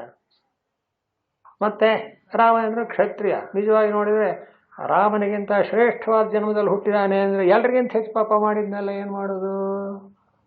ಅಂದ್ರೆ ಏನಾಯಿತು, ಪರಮಾತ್ಮನನ್ನು ಆಶ್ರಯಿಸಲಿಲ್ಲ, ಪರಮಾತ್ಮ ಎದುರಿಗೆ ಬಂದರೂ ಅವನನ್ನು ಅರ್ಥ ಮಾಡಿಕೊಳ್ಳಲಿಲ್ಲ. ಹೀಗಾಗುತ್ತೆ. ಅದಕ್ಕೋಸ್ಕರ ಆ ಮಾತಿಗೆ ಮುಖ್ಯವಾದ ಅರ್ಥ ಏನು? ವ್ಯಪಾಶ್ರಿತ್ಯ, ನನ್ನನ್ನು ಆಶ್ರಯಿಸಿ ಅಂತ ಭಗವಂತ ಬರೀತಾನಲ್ಲ, ಅದು ಮುಖ್ಯವಾದ್ದು. ಅವನು ಯಾರ್ಯಾರ ಆಗಿರಲಿ, ಭಗವಂತ ಅಂಥವರನ್ನು ಸ್ವೀಕಾರ ಮಾಡುತ್ತಾನೆ, ಅವರನ್ನು ಉದ್ಧಾರ ಮಾಡ್ತಾನೆ, ಅವರನ್ನು ಪಾಪದಿಂದ ಬಿಡುಗಡೆ ಮಾಡ್ತಾನೆ. ಎಲ್ಲ ಭಗವಂತನ ಕೈಲಿದೆ ಅಂತ. ಆದರೆ ಅವನನ್ನು ಆಶ್ರಯಿಸಬೇಕು ಅನ್ನೋ ಒಂದು ಬುದ್ಧಿ ಬರೋದಿದೆಯಲ್ಲ, ಅದು ಮುಖ್ಯ. ಅದಕ್ಕೆ ವ್ಯವಹಾರ ಕೂತ್ಕೊಳ್ಳಿ, ಬರೋಲ್ಲ. ಅದಕ್ಕೆ ವ್ಯವಹಾರ ಕೇಳಿ. ಇದು ಈ ರೀತಿಯಾಗಿ ನಾವು ಅರ್ಥ ಮಾಡ್ಕೋಬಹುದು. ಸ್ತ್ರೀ, ನನ್ನ ಭಾವನೆ ಹೇಳಿ, ಪರವಾಗಿಲ್ಲ. ಸ್ತ್ರೀಯರು, ವೈಶ್ಯರು, ಶೂದ್ರರು ಇವರು ಈ ಒಂದು ಪುಣ್ಯದ ಕಾರ್ಯಗಳನ್ನು ಮಾಡ್ಕೊಳ್ತಾರೆ. ಅಷ್ಟೇ ಅಲ್ಲ, ಈ ದಾಂಪತ್ಯ ಜೀವನದಲ್ಲಿ ಸ್ತ್ರೀಯರಿಗೆ ಗಂಡಸರು ಯಜಮಾನರು ಮಾಡಿದಂಥ ಪುಣ್ಯದಲ್ಲಿ 50% ಅವರಿಗೆ ಹೋಗೋದು, ನಿಮ್ಗೆ ಉಳಿಯೋದು 50. ಆದ್ರಿಂದ ಅವರು ಮಾಡಬೇಕಾದ ಅವಶ್ಯಕತೆ ಇಲ್ಲ, ನೀವು ಮಾಡಿ ಅವ್ರಿಗೆ ಬಂದೇ ಬರುತ್ತೆ. ಅವರಿಗೆ ಏನು ನೋಡಿ, ಅವರಿಗೆ ಯಾವುದೇ ಆಚಾರ ವಿಚಾರಗಳು ಗೊತ್ತಿರಲ್ಲ. ಆದ್ರಿಂದ ಭಗವಂತ ಕ್ಷಮಿಸ್ಬಿಡ್ತಾನೆ. ಮಕ್ಕಳಿಗೆ ಏನು ಗೊತ್ತಿರುತ್ತಪ್ಪ? ಗೊತ್ತಿರಲ್ಲ. ಮಕ್ಕಳೇನೇನೋ ಚಾಷ್ಟೆ ಮಾಡ್ತೀವಿ ಅಂದ್ರೆ ಅವ್ರಿಗೆ ಪಾಪ ಪುಣ್ಯ ಉಂಟೆ. ಅದಕ್ಕೆ ನಮ್ಮಲ್ಲಿ ಏನಂತಾರೆ, 5 ವರ್ಷ ಆಗೋ ತನಕ ಮಗು ದೇವ್ರ ಸಮಾನ ಅಂತ. ಹಾಗೆ ಆದ್ದರಿಂದ ಅವ್ರಿಗೆ ಎಷ್ಟು ಅಗತ್ಯವೋ ಅಷ್ಟೇ ಆಚಾರಗಳನ್ನು ಹೇಳಿರ್ತಾರೆ. ನಾಗೆಲ್ಲ ಮಾಡಬೇಕು, ವೇದಾಧ್ಯಯನ ಶಾಸ್ತ್ರಾಧ್ಯಯನ ಮಾಡಿ ಅಂತ ಹೇಳೋದಿಲ್ಲ. ಆದ್ದರಿಂದ 3 ಇದೆ ನೋಡಿ, ಯಜ್ಞ, ದಾನ, ತಪಸ್ಸು ಅಂತ 3 ಸಾಧನ ಭಗವತ್ ಪ್ರಾಪ್ತಿಗೆ ಅಂತೀರಿ. ಈ 3ನ್ನು ಬ್ರಾಹ್ಮಣನಾದವನು ಮಾಡಲೇಬೇಕು ಅಂತ. ಬಾಕಿಯವರಿಗೆ ಯಜ್ಞ ತಪಸ್ಸು ಮಾಡೋಕ್ಕಾಗದೇ ಇದ್ರೆ ಬೇಡ, ದಾನ ಒಂದು ಇಟ್ಕೊಂಡ್ರೆ ಸಾಕು. ಎಷ್ಟು ಕಡಿಮೆ ಮಾಡಿಬಿಟ್ರಲ್ಲ ಅಂದ್ರೆ ಹೌದು. ಅಷ್ಟರಿಂದಲೇ ಅವರಿಗೆ ನೀವು ಯಜ್ಞದಾನ ತಪಸ್ಸು ಮಾಡಿದ್ರೆ ಏನು ಫಲ ಬರುತ್ತೋ ಆ ದಾನದಿಂದ ಅಷ್ಟೇ ಫಲ ಬರುತ್ತೆ. ಯಾಕೆ? ಅವರ ಒಂದು ಸ್ಟ್ಯಾಂಡರ್ಡ್ ಅಷ್ಟೇನೆ ಅಂತ ಅರ್ಥ. ಹಾಗೆ ಅಭಿಪ್ರಾಯ ಇರಲಿ. ಹೀಗಾಗಿ ಇಲ್ಲಿ ಸ್ತ್ರೀಯೋ ವೈಶ್ಯಾಸ್ ತಥಾ ಶೂದ್ರಾಹ ಅನ್ನಕ್ಕೆ ಇಲ್ಲಿ ಗುರುಗಳು ಟಿಪ್ಪಣಿ ಬರೆದಿರೋದನ್ನು ಇವರು ಜ್ಞಾಪಿಸ್ತಾ ಇದ್ದಾರೆ, ಶಾಸ್ತ್ರಿಗಳು. ಅದು ಓದಿ ಮುಂದಕ್ಕೆ ಹೊರಟೋಗ್ತೇನೆ. ಸ್ತ್ರೀಯರು, ಶೂದ್ರರು, ವೈಶ್ಯರು ಎಲ್ಲರೂ ಪಾಪಿಗಳು ಅಂತ ಅರ್ಥವಲ್ಲ. ನೋಡಿದ್ರ, ಅವರು ಹಿಂದಿನ ಜನ್ಮದ ಪಾಪ ವಾಸನೆಯಿಂದ ದೆಸೆಯಿಂದ ಭಕ್ತಿಗೆ ಅಡ್ಡಿ ಬರಬಹುದಾದ ಜನ್ಮದಲ್ಲಿ ಹುಟ್ಟಿರುತ್ತಾರೆ. ಅದುವೇನೋ ಭಕ್ತಿ ಅಡ್ಡಿ ಬರುತ್ತೆ ಅಂತ ಬರೆದಿಲ್ಲ, ಬರಬಹುದಾದ. ಸಾಮಾನ್ಯವಾಗಿ ಯೋಗ್ಯವಾದ ಜನ್ಮವನ್ನು ಪಡೆದಾಗ ಭಕ್ತಿ ತಾನಾಗೇ ಬರುತ್ತೆ. ಅದಕ್ಕೇನು ಒಂದು ಹೇಳೋಗೋದಿಲ್ಲ. ಒಬ್ಬ ಋಷಿಗೆ ಒಬ್ಬ ಪುತ್ರ ಹುಟ್ಟಿದ ಅಂದರೆ ಅವನ ಸಂಸ್ಕಾರ ಇರುತ್ತೆ, ಅವನಿಗೆ ಭಕ್ತಿ ಬಂದ್ಬಿಡುತ್ತೆ. ಆದರೆ ಈ ಸ್ತ್ರೀ ಶೂದ್ರರೇ ಮುಂತಾದವರು ಅಕಸ್ಮಾತ್ ಜನ್ಮವನ್ನು ಎತ್ತಿದಾಗಲೂ ಅವರಿಗೆ ಸನ್ನಿವೇಶ ಇಲ್ಲದೆ ಇರಬಹುದು. ಅದಕ್ಕೆ ಅವರು ಬರೆಯೋದು ಏನಂತ, ಭಕ್ತಿ ಗಡ್ಡಿ ಬರಬಹುದಾದ ಜನ್ಮದಲ್ಲಿ ಹುಟ್ಟುತ್ತಾರೆ. ಆದರೆ ಅದಕ್ಕೆ ಮುಂದಕ್ಕೆ ನೋಡಿ, ಅವರಿಗೆ ಭಕ್ತಿಯನ್ನು ಮಾಡುವುದಕ್ಕಾಗಲಿ ಪರಮಗತಿಯನ್ನು ಪಡೆಯುವುದಕ್ಕಾಗಲಿ ಅಡ್ಡಿ ಇಲ್ಲ. ಭಕ್ತಿ ಮಾಡಬಾರದು ಅಂತಿಲ್ಲ, ಅವರಿಗೆ ಪರಮಗತಿ ಆಗಬಾರದು ಅಂತಲೂ ಏನಿಲ್ಲ, ಅದಕ್ಕೇನು ಅಡ್ಡಿ ಇಲ್ಲ. ಹೀಗಂತ ಅರ್ಥ. ಸ್ತ್ರೀಯೋ ವೈಶ್ಯಾಸ್ ತಥಾ ಶೂದ್ರಾಹ ಅಂತ ಅಷ್ಟೇ ಬರುತ್ತೆ. ಆದ್ದರಿಂದ ಇಲ್ಲಿ ಇಷ್ಟು ಬರದ ಮೇಲೂ ನೀವು ಅದೇ ವ್ಯಪಾಶ್ರಿತ್ಯ ಭಗವಂತನಾದ ನನ್ನನ್ನ ಭಕ್ತಿಯಿಂದ ನಂಬಿದರೆ ಅವರು ಪರಮಗತಿಯನ್ನು ಹೊಂದುತ್ತಾರೆ ಅಂತಾಯ್ತು. ನೋಡಿದ್ರ 100ಕ್ಕೆ 35 ನಂಬರ್ ಬಂದರೂ ಸಾಕು, ಪಾಸ್ ಆಗ್ತಾರೆ. ಸ್ವಾಮಿ 35 ಬಂದಿಲ್ಲ 30 ಬಂದಿದೆ ಅಂದರೆ ಇಲ್ಲ, ಅವರೇ 5 ನಂಬರ್ ಸೇರಿಸಾರು ಪಾಸ್ ಮಾಡಿಸ್ತಾರೆ. ನೋಡಿದ್ರ ಏಪಿಯಾಂತಿ ಪರಾಮಗತಿಂ ಅಂತ. ಹೀಗಿರುವಾಗ ಕೆಂಪುದರ ಬ್ರಾಹ್ಮಣ ಸ್ವಾಮಿ 70 ನಂಬರ್ ಬಂದವನು 99 ಬಂದ ಕೇಳೋದೇನು 35 ಬಂದಾಗ ಬಂದ ಪಾಸ್ ಆಗಿದ್ದಾನೆ ಅಂದರೆ 100 ನಂಬರ್ ಬಂದವನು ಪಾಸ್ ಆಗದೆ ಏನಿಲ್ಲ. ಕೆಂಪುದರ ಬ್ರಾಹ್ಮಣ ಪುಣ್ಯ ಭಕ್ತ ರಾಜರ್ಷಯಸ್ತಥಾ ಅಂತ. ಸ್ವಾಮಿ ಈ ಹುಡುಗ ಫಸ್ಟ್ ಕ್ಲಾಸ್ ಬಂದ್ಬಿಟ್ಟ, ರ್ಯಾಂಕ್ ಬಂದ್ಬಿಟ್ಟ, ತುಂಬ ಸಂತೋಷ, ಪಾಸ್ ಆದ್ನೋ ಅಂತ ಕೇಳಬೇಕೆ? ರ್ಯಾಂಕ್ ಬಂದ ಹೇಳಿದ್ರೆ ಒಂದು ಪಾಸ್ ಆಗಿದ್ದಾನೆ ಇಲ್ವೇ ಅಂತ ಯಾರು ಕೇಳ್ತಾರೆ. ಕೆಂಪುನ ಹೇಳೋದೇನಿದೆಯಪ್ಪ, ಇನ್ನು 35 ಬಂದಾನೆ ಪಾಸ್ ಆಗ್ತಾ ಇದ್ದಾನೆ ಅಂತ ಹೇಳಿದ್ರು. ರ್ಯಾಂಕ್ ಬಂದ ಕೆಂಪುನಃ ಬ್ರಾಹ್ಮಣ ಪುಣ್ಯ. ನೋಡಿ ಅಂತ ಚೆನ್ನಾಗಿದೆ. ಬ್ರಾಹ್ಮಣ ಎಷ್ಟು ಮರ್ಯಾದೆ ಕೊಡ್ತಾರೆ ವರ್ಣಾಶ್ರಮ ಧರ್ಮಕ್ಕೆ. ನೋಡಿ ಭಗವದ್ಗೀತೆ ಆದ್ದರಿಂದಲೇ ಬಹಳ ಶ್ರೇಷ್ಠವಾದ. ಹೀಗಿರುವಾಗ ಅರ್ಜುನ ಹೇಳೋದೇನಿದೆಯಪ್ಪ, ಬ್ರಾಹ್ಮಣರು ಅಂದರೆ ಪುಣ್ಯಾ ಪುಣ್ಯಯೋನಯ, ಭಕ್ತಾ ಭಕ್ತರುಗಳು. ಬ್ರಾಹ್ಮಣರು ಪುಣ್ಯವಾದಂಥ ಜನ್ಮದಲ್ಲಿ ಹುಟ್ಟಿದವರು, ಭಕ್ತರು ರಾಜರ್ಷಯಸ್ತಥಾ. ರಾಜನಾಗಿದ್ದರೂ ಋಷಿಯಂತೆ ಬಾಳತಕ್ಕಂಥ ಜೀವನ ಇದೆಯಲ್ಲ. ರಘುವಂಶದಲ್ಲಿ ಬರೀತಾರೆ, ತ್ಯಾಗಾಯ ಸಂಭೃತಾರ್ಥಾನಾಂ ಸತ್ಯಾಯ ಮಿತಭಾಷಿಣಾಂ ಯಶಸೇ ವಿಜಿಗೀಷಾಣಾಂ ಪ್ರಜಾಯೈ ಗೃಹಮೇಧನಂ. ಮಹಾಚಕ್ರವರ್ತಿಗಳು ಹೇಗಿರ್ತಿದ್ರಂತೆ ಅಂದರೆ ಹಣ ಕೂಡಿಸ್ತಿದ್ದಂತೆ. ಯಾಕೆ? ತ್ಯಾಗಾಯ, ದಾನ ಕೊಡೋಕ್ಕೆ ಅಂತ. ಅಲ್ಲೊಂದು ಕಥೆ ಬರ್ತಾ, ರಘುವನ್ನ ಎಲ್ಲ ದಾನ ಕೊಟ್ಬಿಟ್ಟಿರ್ತಾನೆ, ಒಂದು ಯಜ್ಞ ಮಾಡಿ ಸರ್ವಸ್ವ ದಾನ ಅಂತ. ಏನು ಹೇಳ್ತೀರಿ? ಸರ್ವಸ್ವ ದಾನ ಕೊಟ್ಟ ಮೇಲೆ ಪೂರ್ತಿ ಖಾಲಿ, ಏನಿಲ್ಲ, ಭಂಡಾರದಲ್ಲಿ ಒಂದಿರೋದು, ಅತ್ಯಂತ ದರಿದ್ರ. ಅಂಥವನ ಹತ್ರ ಒಬ್ಬ ಬ್ರಾಹ್ಮಣ ಒಟ್ಟು ಬಂದುಬಿಟ್ಟು, ನಾನೊಂದು ಯಜ್ಞ ಮಾಡಬೇಕಾಗಿದೆ, ಏನಾದರೂ ಸಹಾಯ ಮಾಡುವಂತೆ ಎಲ್ಲ ಕೊಟ್ಬಿಟ್ಟಿದ್ದಾನೆ ಖಾಲಿ. ಅವನು ಇಲ್ಲ ಅಂತ ಹೇಳೋ ಹಾಗಿಲ್ಲ. ಆಗಲಿ ಅಂದ್ಬಿಟ್ಟು ಯೋಚನೆ ಮಾಡಿದ್ದಂತೆ, ಎಲ್ಲಿಂದ ದುಡ್ಡು ತರೋದು ಅಂತ. ಬ್ರಾಹ್ಮಣನಿಗೆ ದಾನ ಮಾಡಬೇಕಲ್ಲ, ಇಲ್ಲ ಅನ್ಬಾರ್ದು ಬಂದು ಅಲ್ಲಿ. ರಾತ್ರಿಯೆಲ್ಲ ಯೋಚನೆ ಮಾಡಿ ಬೆಳಗಾಗಿದ್ದು, ಅಲ್ಲಿ ಕಥೆ ಎಷ್ಟು ಚೆನ್ನಾಗಿದೆ ಅಂದರೆ, ದುಡ್ಡು ಯಾರ ಹತ್ರ ಇದೆ ಅವನ ಜೊತೆಯಲ್ಲಿ, ಹಾಗೂ ಕ್ಷತ್ರಿಯ ನಾನು, ಕುಸ್ತಿ ಮಾಡಿ ಯುದ್ಧ ಮಾಡಿ ಅವನು ಗೆದ್ದು ತರ್ತೀನಿ ಅಂತ ತೀರ್ಮಾನ ಮಾಡಿಬಿಟ್ಟ. ಹಾಗೆ ಯೋಚನೆ ಮಾಡ್ತಾ ಮಾಡ್ತಾ ಸಣ್ಣ ಪುಟ್ಟವರನ್ನು ಹಿಡಿದ್ರೆ ಉಪಯೋಗವಾಗಲ್ಲ. ಯಾರು? ಕುಬೇರನ್ನು ಹಿಡಿದವನು. ಕುಬೇರ ಅಂದ್ರೆ ಪರಿಪೂರ್ಣವಾಗಿ ಭಕ್ತಿಗಳು. ಬೆಳಿಗ್ಗೆ ಯುದ್ಧ ಮಾಡೋದಕ್ಕೆ ಹೊರಡ್ತೇನೆ ಅಂತ ಕುಬೇರದ ಮೇಲೆ ಯುದ್ಧಕ್ಕೆ ಅಂತ ಸಂಕಲ್ಪ ಮಾಡಿ ಮಲಗಿದ್ದಂತೆ ಅವನು ಹೆದರ್ಕೊಂಡು ಚಿನ್ನದ ಮಳೆ ಸುರಿಸ್ಕೊಂಡು ನಾನು ಮುಗದೇ ಹೋಯ್ತೀನಿ, ನಾವು ಯುದ್ಧಕ್ಕೆ ಬರೋದು ಬೇಡ, ಏನು ಮಾಡಿ. ನೋಡಿದ್ರ ತ್ಯಾಗಾಯ ಸಂಭೃತಾರ್ಥ. ತಗೊಂಡೋಗಯ್ಯ ಬ್ರಾಹ್ಮಣ, ಎಷ್ಟು ಬೇಕು ಅರ್ಸ್ಕೊಂಡು. ಎಂಥ ಕಾಲ ನೋಡಿ ಅದು ಹೇಗಿತ್ತು. ಇದೇನು ತೋರಿಸುತ್ತೆ? ಆ ಒಂದಾನೊಂದು ವಿಶೇಷವಾದಂಥದ್ದು. ಪಾಪಿಯಾಗಿಬಿಟ್ಟೆ ಅಂತ ಯಾರು ಹೆದರಕೂಡದು ಅಂತ ಒಟ್ಟಿಷ್ಟ ಅರ್ಥ. ಯಾಕೆ? ಎಂಥ ಪಾಪಿಯೂ ಕೂಡ ಪರಮಾತ್ಮನನ್ನು ನಂಬಿದರೆ ಕೃತಾರ್ಥನಾಗ್ತಾನೆ. ಕಿಂಪುನರ್ ಬ್ರಾಹ್ಮಣ, ಇನ್ನು ಬ್ರಾಹ್ಮಣರೇ ಆಗಿದ್ದು, ರಾಜಋಷಿಗಳಾಗಿದ್ದು, ಭಕ್ತರಾಗಿದ್ದರೆ ಅಂಥವ್ರು ಉದ್ಧಾರವಾಗ್ತಾರೆ ಅಂತ ಹೇಳೋದೇನಿದೆಯಪ್ಪ.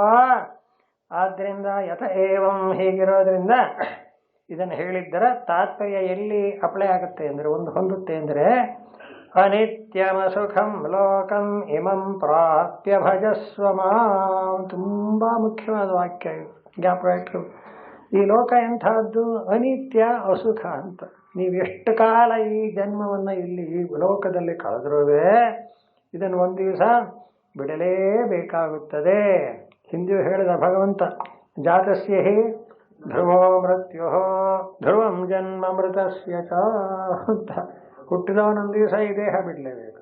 ಹಾಗೆ ದೇಹ ಬಿಟ್ಟು ಒಂದೊಂದು ದಿವಸ ಹುಟ್ಟಲೇಬೇಕು ಅಂದಮೇಲೆ ಈ ಲೋಕಕ್ಕೆ ಏನು ಹೆಸರು? ಮನುಷ್ಯ ಲೋಕಕ್ಕೆ ಅನಿತ್ಯ, ಅಸುಖ ಅಂತ. ಸುಖ ಅಂದರೆ ಸುಖದ ಆಭಾಸ, ನಿಜವಾದ ಸುಖ ಅನ್ನೋದೇನು ಇಲ್ಲ ಅಂತ ಅರ್ಥ. ಯಾಕೆ? ಏನಂದ ನಾವು ಅನುಭವಿಸಿದ್ರು ಆ ನಿಮಿತ್ತವಾದ ದುಃಖ ಉಂಟಾಗಿಯೇ ಆಗುತ್ತೆ ಅಂತ. ಕಪ್ ತಿನ್ನಬೇಕು ಅಂತ ಭಾಳ ಸಂತೋಷ, ಕಪ್ ಸಿಹಿಯಾಗಿದೆ ಅಗೀತಿ ಹೋಗಿದ ಮೇಲೆ ಸಿಗಂತಿರ್ತಾನೆ. ಏನಾಯ್ತಪ್ಪ ಅಂದರೆ ಕಪ್ ತಿನ್ನಬೇಕು ಅನ್ನಿಸ್ತು, ತಿಂದೆ ಹೊಲ್ಲೆಲ್ಲ ನುಯ್ಯುತ್ತೇನೆ ಅಂತ. ಅನಿತ್ಯ ಅಸುಖ. ಒಂದು ಸುಖ ಚೀಪಿದ ಸುಖವಾಯಿತು, ಕಬ್ಬನ್ನು ಕಡ್ದದ್ರಿಂದ ಹಲ್ಲು ನೋವಾಯಿತು. ಹೀಗೆ ಯಾವ ಸುಖವಾದರೂ ಕೂಡ ದುಃಖದ ಬೆರಕೆಯಿಂದಲೇ ಕೂಡಿರುತ್ತೆ. ಇದು ಅಸುಖ. ಇದು ಪ್ರಯೋಗ. ಅನಿತ್ಯಂ ಅಸುಖಂ. ಬ್ರಹ್ಮಲೋಕದ ಸುಖ, ಬ್ರಹ್ಮನಾಗಿ ನೆಲೆಗೊಂಡು ಬ್ರಹ್ಮಾತ್ಮ ಜ್ಞಾನದಿಂದ ಬಿಡೋ ಆನಂದ ಅಂದರೆ ಅದು ಇಂಥ ಚಿಲ್ಲರೆಯದ್ದಲ್ಲ, ಪರಿಪೂರ್ಣವಾಗಿ 100% ಶುದ್ಧವಾದದ್ದು. ಆದ್ದರಿಂದ ಈ ಅನಿತ್ಯವಾದ ಅಸುಖವಾದ ಇದು ಹುಟ್ಟೇನು ಅಂದರೆ ಪ್ರತಿಯೊಬ್ಬನೂ ಶರೀರಧಾರಿ. ನೋಡಿ, ಯಾವ ಜಾತಿ ಕುಲ ಗೋತ್ರ ಅಂದ್ಬೇಡ, ಎಲ್ಲರೂ ಶರೀರಧಾರಿಗಳಾಗಿದ್ದಾರೆ. ಶರೀರಧಾರಿಗಳಾದ ಮೇಲೆ ಅದಕ್ಕೆ ಹಸಿವು ಬಾಯಾರಿಕೆ ಅನ್ನೋದು ಅನಿವಾರ್ಯ. ಅದನ್ನು ಕಳ್ಕೊಳ್ಳೇಬೇಕು. ಆ ನಿಮಿತ್ತವಾಗಿ ಏನಾರೋ ಕರ್ಮ ಮಾಡಲೇಬೇಕು. ಆ ಕರ್ಮ ಪಾಪವೋ ಪುಣ್ಯವೋ ಏನೋ ಒಂದಾಗಿರುತ್ತೆ. ಇದನ್ನು ಯಾರೂ ಅವಾಯ್ಡ್ ಮಾಡೋಕ್ಕಾಗಲ್ಲ. ಅದಕ್ಕೋಸ್ಕರ ಭಗವಂತ ಒಂದು ಮಾತು ಹೇಳ್ತಾನೆ, ಏನೋ ಈ ಲೋಕ ಪಡೆದಿದ್ದಾನೆ ನೀನು, ನಿಮ್ಮಂ ಪ್ರಾಪ್ಯ ಆಗೋಯ್ತು, ಬಂದದ್ದಾಗೋಗಿದೆ, ಇನ್ನು ಮತ್ತೆ ಯಾಕೆ ಏನು ಅಂತ ತಕರಾರು ಮಾಡಿ ಏನು ಪ್ರಯೋಜನ? ಕಳೆದಾಗೋಗಿದೆ, ಬಂದಾಗೋಗಿದೆ ಅಲ್ವೇ?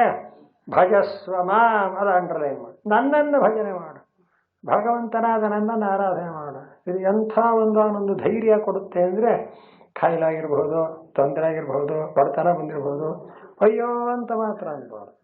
ಏನನ್ಬೇಕು? ನಾರಾಯಣ, ರಾಮ, ಕೃಷ್ಣ, ಗೋವಿಂದ, ಭಗವಂತ ಎಲ್ಲವನ್ನೂ ಕೊಟ್ಟಿರೋ ನೀನೇ, ಆದ್ದರಿಂದ ನೀನೇ ಗತಿ, ಅನ್ಯಥಾ ಶರಣಂ ನಾಸ್ತಿ ತ್ವಮೇವ ಶರಣಂ ಮಮ ಅಂತ. ಇದಕ್ಕೋಸ್ಕರ ನೀನು ಬಂದಿರೋದು ಈ ಲೋಕಕ್ಕೆ. ಇಂಥ ಅನಿತ್ಯವಾದ ಅಸುಖವಾದ ಈ ಲೋಕ, ಲೋಕ ಅಂದರೆ ಪ್ರಪಂಚ ಅಂತ ಒಂದರ್ಥ, ಶರೀರ ಅಂತ ಒಂದರ್ಥ. ಶರೀರ ಯಾಕೆ ಬಂದಿದೆ ನಮಗೆ? ಭಜಸ್ವ ಮಾಡಪ್ಪ, ನನ್ನನ್ನು ಆರಾಧನೆ ಮಾಡು, ಶೈವಸ್ವ ಅಂಥೇಳಿ ಮುಕ್ತಾಯ ಮಾಡ್ತಾ ಇದ್ದಾನೆ.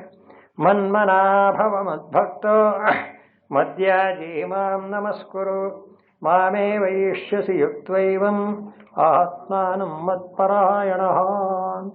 ಇಡೀ ಭಗವದ್ಗೀತೆಯಲ್ಲಿ 2 ಸಲ ಬಂದಿರೋ ಶ್ಲೋಕ ಇದು. ಇಲ್ಲಿ 9ನೇ ಅಧ್ಯಾಯದ ಕೊನೆಯಲ್ಲಿ ಒಂದು ಸಲ ಬಂದಿದೆ. ಕೊನೆಯಲ್ಲಿ ಭಗವಂತ ಇನ್ನೇನೆಲ್ಲ ಉಪದೇಶ ಮುಗಿದ ಮೇಲೆ ಸರ್ವಗುಹ್ಯತಮಂ ಭೂಯಃ ಅಂತ 18ನೇ ಅಧ್ಯಾಯದ ಕೊನೆಯಲ್ಲಿ ನೋಡಪ್ಪ ಹೇಳೋದಲ್ಲಿ ಹೇಳಾಗೋಯ್ತು, ಉಪದೇಶವೆಲ್ಲ ಮುಗೀತಾ ಇದೆ, ಇಷ್ಟು ಜ್ಞಾಪಕ ಆಯಿತು. ಮನ್ಮನಾಭ ಮದ್ಭಕ್ತೋ ಮದ್ಯಾಜಿ ಮಾಂ ನಮಸ್ಕರೋ. ಇಲ್ಲಿ ಮಾಮೇ ವೈಷ್ಯಸಿ ಯುಕ್ತವೈವಂ ಆತ್ಮಾನಂ ಮತ್ಪರಾಯಣ ಅಂತಿದೆ. ಮಾಮೇ ವೈಷ್ಯಸಿ ಇನ್ನವರಿಗೆ ಕಾಮನ್ನು, ಅಲ್ಲೂ ಮನ್ಮನಾಭವ ಮದ್ಭಕ್ತೋ ಮಧ್ಯಾಜಿ ಮಾಂ ನಮಸ್ಕರೋ ಮಾಮೇ ವೈಷ್ಯಸಿ ಅನ್ನೋವರಿಗೆ ಒಂದೇ ಸಮ, ಒಂದೇ ವಿಚಾರ. ಯುಕ್ತೈವ ಆತ್ಮಾನಂ ಮತ್ಪರಾಯಣ ಅನ್ನೋದ್ರ ಬದಲು ಮಾಮೇ ವೈಷ್ಯಸಿ ಸತ್ಯಂತೆ ಪ್ರತಿಜಾನೆ ಪ್ರಿಯೋಸಿ ಮೇ ಅಂತಿದೆ. ಈ ನಾನು ಹೇಳೋದಕ್ಕೆ ಮಾತು ಸತ್ಯ, ಇದನ್ನು ಪ್ರತಿಜಾನೆ ಅಂತ ನಮ್ಮ ಗುರುಗಳು ಹೇಳೋದು. ಪ್ರತಿಜಾನೆ ಅಂದರೆ ಏನು ಅಂತ ಹೇಳ್ತೀನಿ ಅಂದರೆ ಸಾಲದಂತೆ. ಸ್ವಾಮಿ ಹೇಳ್ತೀರಿ ಹೇಳ್ತೀನಿ ಅಂತೀರಿ, ನಿಜವೇ ಅಂದರೆ ಆಣೆ ಮಾಡಿ ಹೇಳ್ತೀನಿ. ಹಾಗೆ ಪರಮಾತ್ಮ ಸತ್ಯಂತೆ ಪ್ರತಿಜಾನೆ, ಆಣೆ ಮಾಡಿ ಹೇಳ್ತೀನಿ ಕೇಳಯ್ಯ. ಆಗೋಯ್ತು, ಅಲ್ಲಿ ಭಗವದ್ಗೀತೆ ಕ್ಲೋಸ್ ಆಗಿಬಿಡುತ್ತೆ. ನೋಡಿದ್ರೆ, ಆದ್ದರಿಂದ ಈ ಶ್ಲೋಕಕ್ಕೆ ಬಹಳ ವಿಶೇಷ ಅರ್ಥ. ಏನಂತಾರೆ, ಕೊನೆಗೆ ಭಗವಂತ ಅರ್ಜುನ ಉಪದೇಶ ಮಾಡಿ, ಇಷ್ಟೇ ಮಾಡಿ ಇನ್ನೇನು ಮಾಡಬೇಡ. ಮನ್ಮನಾಭವ ಕಥಂ ಬಂದರು, ಏನು ಕಥಂ ಬಂದ್ರೇನು? ಇಮಂ ಪ್ರಾಪ್ಯ ಭಜಸ್ವ ಮಾಂ ಅಂದರೆ, ಈ ಅನಿತ್ಯವಾದ ಈ ಜಗತ್ತನ್ನು ಪಡೆದಂಥ ನೀನು ನನ್ನನ್ನು ಭಜನೆ ಮಾಡು ಅಂದ. ಕಥಂ, ಹೇಗೆ ಭಜನೆ ಮಾಡೋದು ಅಂದ್ರೇನು? ಭಜ ಸೇವಾಯಾಮ್ ಅಂತ, ಸೇವೆ ಮಾಡು ಅಂತ. ಸೇವೆ ಅಂದ್ರೇನು ಅಂತ ಕೇಳಿದರೆ, ಮೈ ವಾಸುದೇವೇ ಅಂತ ಅಂದರೆ ಸರ್ವ ರೀತಿಯಿಂದಲೂ ಭಗವಂತನನ್ನು ಭಜನೆ ಮಾಡಬೇಕು ಅಂತ. ಹೇಗೆ? ಮನ್ಮನಾಭವ ಮೊದಲನೇದು, ವಾಸುದೇವನಾದ ನನ್ನಲ್ಲಿಯೇ ಮನಸ್ಸನ್ನು ದೃಢಪಡಿಸು ಅಂತ. ಹೇಳಿದ್ ಕೇಳಬೇಕಲ್ಲ, ಅದೇ ಬಹಳ ಮುಖ್ಯವಾದ. ಪರಮಾತ್ಮನಲ್ಲಿಯೇ ಮನಸ್ಸನ್ನು ನೆರವೇರಿಸು, ಇದೆ ಮನ್ಮನಾಭವ ಅನ್ನೋದರ ಅರ್ಥ. ತಥಾ ಮದ್ಭಕ್ತ, ನನ್ನಲ್ಲೇ ಭಕ್ತಿ ಅಂದ್ರೇನು? ಪ್ರೇಮ. ಭಗವಂತ ಬೇಕು ನನಗೆ ಅಂತ ನಮ್ಮ ಗುರುಗಳು ಹೇಳೋರು. ಭಗವಂತ ಬೇಕು ಅಂದರೂ ಸಾಲದಂತೆ, ಭಗವಂತನೂ ಬೇಕು ಅಂದರೂ ಸಾಲದಂತೆ. ಯಾಕೆ? ಭಗವಂತನೂ ಬೇಕು ಅಂದರೆ ಪ್ರಪಂಚವೂ ಬೇಕು, ಹಣವೂ ಬೇಕು, ಎಲ್ಲವೂ ಬೇಕು ಅಂತಾಗುತ್ತೆ. ಅದಲ್ಲ, ಕೊನೆಗಾಲ ಏನಾಗ್ತದೆ? ಭಗವಂತನೇ ಬೇಕು ಅಂದ್ರೆ ಹಾಗೆ ಪರಮಾತ್ಮನೇ ಬೇಕು ಅಂತ. ಇದನ್ನೇ ಏನಂತಾರೆ ವೇದಾಂತಲ್ಲಿ? ನ ಕರ್ಮಣ ನ ಪ್ರಜೆಯ ಧನೇನ ಅಂತ. ಕರ್ಮ, ಪ್ರಜೆ, ಧನ ಇದ್ಯಾವುದು ಬೇಡ, ತ್ಯಾಗೇನೈ. ಎಲ್ಲ ಯಾಕೆ ಬಿಡ್ತಾನೆ? ಭಗವಂತನೇ ಬೇಕು ಅಂದರು ಭಗವಂತನ ಹುಡುಕೊಂಡು ಹೊರಟು ಬಿಡ್ತಾನೆ. ಮುಗಿದು ಹೇಳ್ತೀವಿ, ಅದೆಲ್ಲ ಬಿಟ್ಬಿಡ್ತಾನೆ ಅಲ್ಲವೇ? ಹಾಗೆ ಮನ್ಮನಾಭವ ಮದ್ಭಕ್ತ ಮದ್ಯಾಜಿ. ಮದ್ಯಾಜಿ ಅಂದರೆ ನನಗಾಗಿ, ಯಜನ ಅಂದರೆ ಯಜ್ಞ, ಯಾಗ ಅಂದರೆ ಭಗವದರ್ಥವಾದ ಕರ್ಮ ಅಂತ. ಪರಮಾತ್ಮನಿಗೋಸ್ಕರ ಮಾಡಬೇಕಾದ ಕರ್ತವ್ಯ ಕರ್ಮಗಳು ಅಂತ. ಅದಕ್ಕೆ ಭಗವದ್ಗೀತೆಯಲ್ಲಿ ಹೇಳ್ತಾರೆ ಗೊತ್ತೇ, ಪರಮಾತ್ಮನಿಗೆ ಅಂತ ಪ್ರತ್ಯೇಕವಾಗಿ ಮಾಡೋಕ್ಕೆ ಹೋಗಬೇಡಿ. ಮಾಡಿದ ಕರ್ಮನೆಲ್ಲ ಅರ್ಪಿಸ್ಬಿಡಿ ಅವನಿಗೆ. ನಾರಾಯಣ ಏತಿ ಸಮರ್ಪಯ. ಅದು ಮಧ್ಯಾಜಿ ಆಗೋದು. ಮಾಡೋದೆಲ್ಲ ಅಲ್ಲೊಂದು ಗುಟ್ಟೇನು ಅಂದರೆ ಕೆಟ್ಟ ಕರ್ಮ ಮಾಡೋಕ್ಕೆ ಬರಲ್ಲ ಅವಾಗ. ಈ ಭಗವಂತನಿಗೆ ಒಪ್ಪಿಸ್ಬೇಕು ಅಂತ ಆದಮೇಲೆ ಅಲ್ಲಿ ಒಳ್ಳೆ ಕರ್ಮನೇ ಮಾಡ್ಬೇಕಲ್ಲ ನಾವು. ಹಾಗಾಗಿ ಮಧ್ಯಾಜಿ ಅಂದರೆ ಭಗವಂತನಾದ ನನ್ನನ್ನೇ ಆರಾಧನೆ ಮಾಡು. ಮಧ್ಯಜನ ಶಿರ. ಹೀಗಾಗಿ ಮಾಂ ನಮಸ್ಕರು ಅದು ಆಗೋದು. ನಮಸ್ಕಾರ ಯಾರಿಗೆ ಮಾಡಬೇಕು ಅಂತ ಯಾರಿಗೇನು ಭಗವಂತನಿಗೆ ಮಾಡಿದರೆ ಎಲ್ಲರಿಗೂ ಮಾಡಬೇಕು. ಅಲ್ಲೊಂದು ಮಾತು ಹೇಳ್ತಾರಲ್ಲ, ಆಕಾಶಾತ್ ಪತಿತಂತೋಯಂ ಯಥಾ ಗಚ್ಚತಿ ಸಾಗರಂ ಸರ್ವದೇವ ನಮಸ್ಕಾರ ಕೇಶವಂ ಪ್ರತಿ ಗಚ್ಚತಿ. ಎಷ್ಟು ಚೆನ್ನಾಗಿದೆ ನೋಡಿ ಅಷ್ಟು. ಈಗ ಆಕಾಶದಿಂದ ಮಳೆ ಬೀಳುತ್ತೆ, ಎಲ್ಲಿಗೆ ಹೋಗುತ್ತೆ ಅಂತ ಕೇಳ್ತಾರೆ. ಸ್ವಾಮಿ ನಮ್ಮ ಮನೆ ಮರದ ಮೇಲೆ ಬಿತ್ತು ಅಥವಾ ನೆಲದ ಮೇಲೆ ಬಿತ್ತು, ಎಲ್ಲಿ ಬಿದ್ದರೂ ಅದು ಕೊನೆಗೆ ಎಲ್ಲಿಗೆ ಹೋಗಬೇಕು? ಯಥಾ ಗಚ್ಚತಿ ಸಾಗರಂ. ಅಲ್ಲಿಂದ ಹರಿಯುತ್ತೆ, ನದಿಯಾಗುತ್ತೆ, ಸಮುದ್ರಕ್ಕೆ ಹೋಗಿ ಸೇರುತ್ತೆ. ಹಾಗೆ ಸರ್ವದೇವ ನಮಸ್ಕಾರ.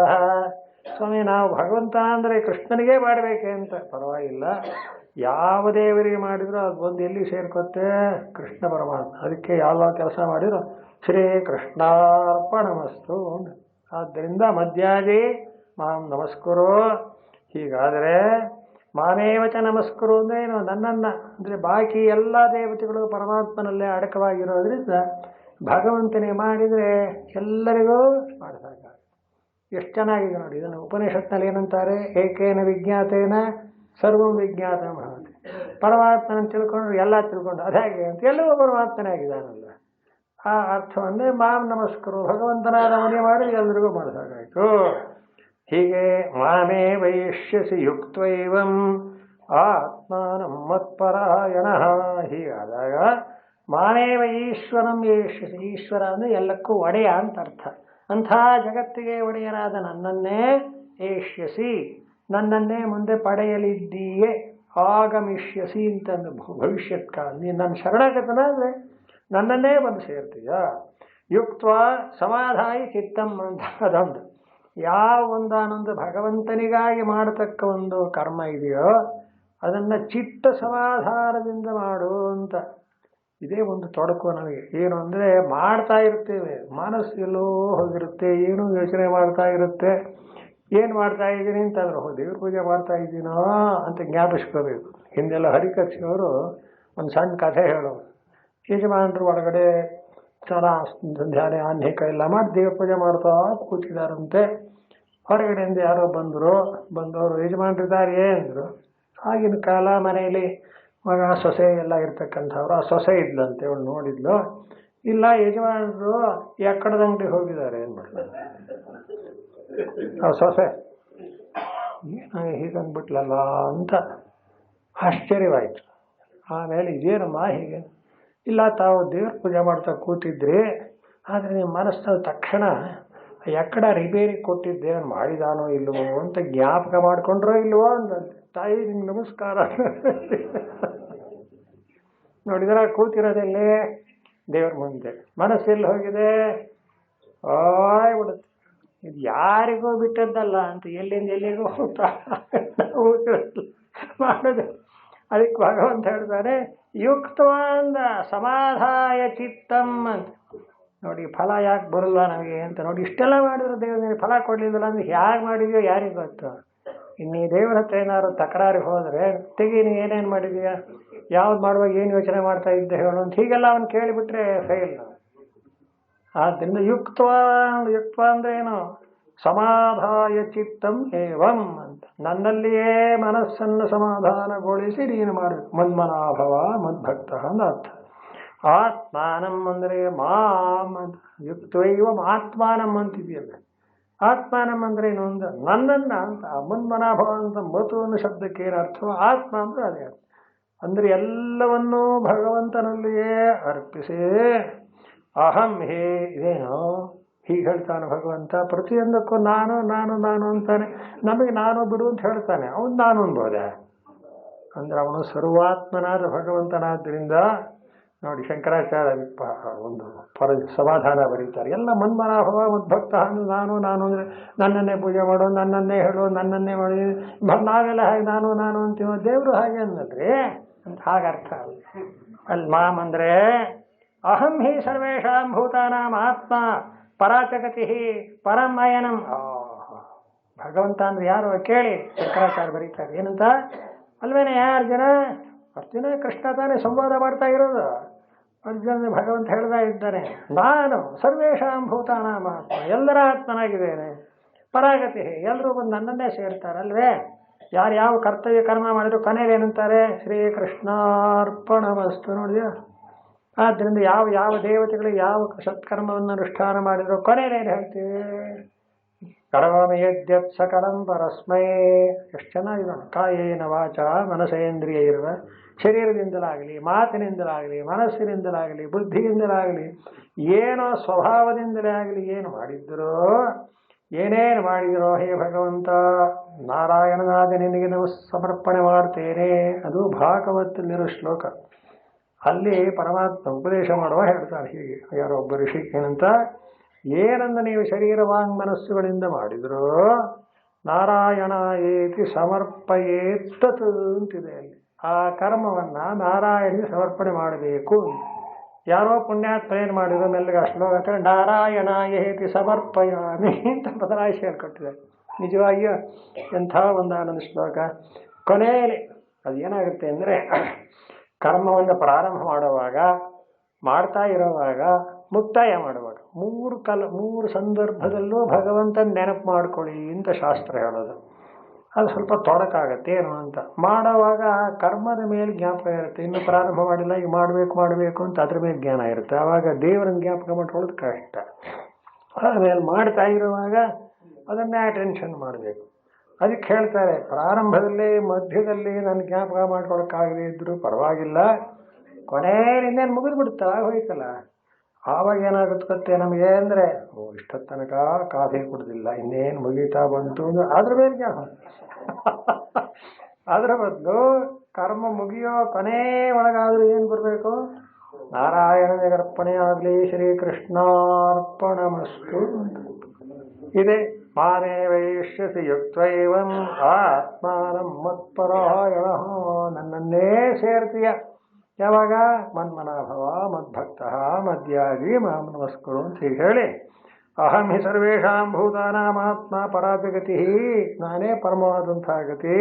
ತಮ್ಮ ಇಂಥ ನನ್ನನ್ನು, ಏವಂ ಭೂತಂ ಇಂಥ ನನ್ನನ್ನು, ಏಷ್ಯಸಿ ಖಂಡಿತವಾಗಿ ನನ್ನನ್ನೇ ಬಂದು ಸೇರುತ್ತಿ. ಏಷ್ಯಸಿ ಅನ್ನೋದು ಕ್ರಿಯಾಪದ, ಮುಂದೆ ಸೇರಲಿದ್ದೀಯೇ. ಯಾವಾಗ ನನ್ನಲ್ಲಿಯೇ ಮನಸ್ಸನ್ನಿಟ್ಟು ನನಗೇ ಸಮರ್ಪಣೆ ಮಾಡಿದರೆ ನನ್ನೇ ಸೇರಿ. ಮತ್ಪರಾಯಣ ಸನ್. ಪರಾಯಣ ಅಂದ್ರೇನು, ಮತ್ಪರಾಯಣ. ಪರಾಯಣ ಅಂದರೆ ಪರಂ ಅಯನಂ. ಎಸ್, ಈ ಪರಾಯಣ ಅನ್ನೋ ಶಬ್ದ ವಿಷ್ಣು ಸಹಸ್ರ ಮಾಡ್ತಾರೆ. ಪರಮಂ ಯೋ ಮಹತ್ತೇಜ, ಪರಮಂ ಯತ್ ಪರಾಯಣಂ ಅಂತ. ಪರಾಯಣ ಪರಂ ಅಯನಂ. ಅಯನ ಅಂದ್ರೆ ಸ್ಥಾನ, ಪರ ಅಂದ್ರೇನು, ಮಿಗಿಲಾದದ್ದು ಅಂತ, ಸುಪ್ರೀಂ ಅಂತ. ಹೇಗೊಂದು ಹುದ್ದೆ ಇದೆ ಅಂತ ಇಟ್ಕೊಳ್ಳಿ. ನಮ್ಮ ಇಂಡಿಯಾ ದೇಶದ ಕಾನ್ಸ್ಟಿಟ್ಯೂಷನ್ ಪ್ರಕಾರ ದೊಡ್ಡ ಹುದ್ದೆ ಪರಾಯಣ ಯಾವುದು ಅಂತ, ರಾಷ್ಟ್ರಪತಿ ಆಗೋದು ಮುಗಿದೋಯ್ತು. ಸ್ವಾಮಿ ಅಲ್ಲಿಂದ ಮುಂದಕ್ಕೆ ನೋ ಅದೇ ಕೊನೆಯದು ಅಂತ. ಹಾಗೆ ಪರಮಾತ್ಮನನ್ನು ಸೇರುವುದು ಅಂದರೆ ಕಟ್ಟ ಕಡೆಯ ಒಂದಾನೊಂದು ಲಾಸ್ಟ್ ಸ್ಟೇಷನ್ ಇದ್ದ ಹಾಗೆ. ಅದು ಅಲ್ಲಿಂದ ಮುಂದಕ್ಕೆ ಇನ್ನೇನು ಹೋಗಬೇಕಾದ್ದಿಲ್ಲ, ಬರಬೇಕಾದ್ದಿಲ್ಲ, ಆ ಸ್ವರೂಪದಲ್ಲೇ ನೆಲೆಗಳು. ಹೀಗೆ ನನ್ನನ್ನೇ ಕೊನೆಯ ಗುರಿಯಾಗಿ ಇಟ್ಟುಕೊಂಡು ಮನ್ಮನಾಭವ ಮದ್ಭಕ್ತ ಮದ್ಯಾಜಿ ಮಾಂ ನಮಸ್ಕರು ಮಾಮೇ ವೈಷ್ಯಸಿ ಯುಕ್ತೈವಂ ಆತ್ಮಾನಂ ಮತ್ಪರಾಯಣಃ. ಇತಿ ಶ್ರೀಮದ್ಭಗವದ್ಗೀತಾ ಭಾಷ್ಯೆ ರಾಜವಿದ್ಯಾ ರಾಜಗುಹ್ಯಯೋಗೋ ನಾಮ ನವಮೋऽಧ್ಯಾಯಃ.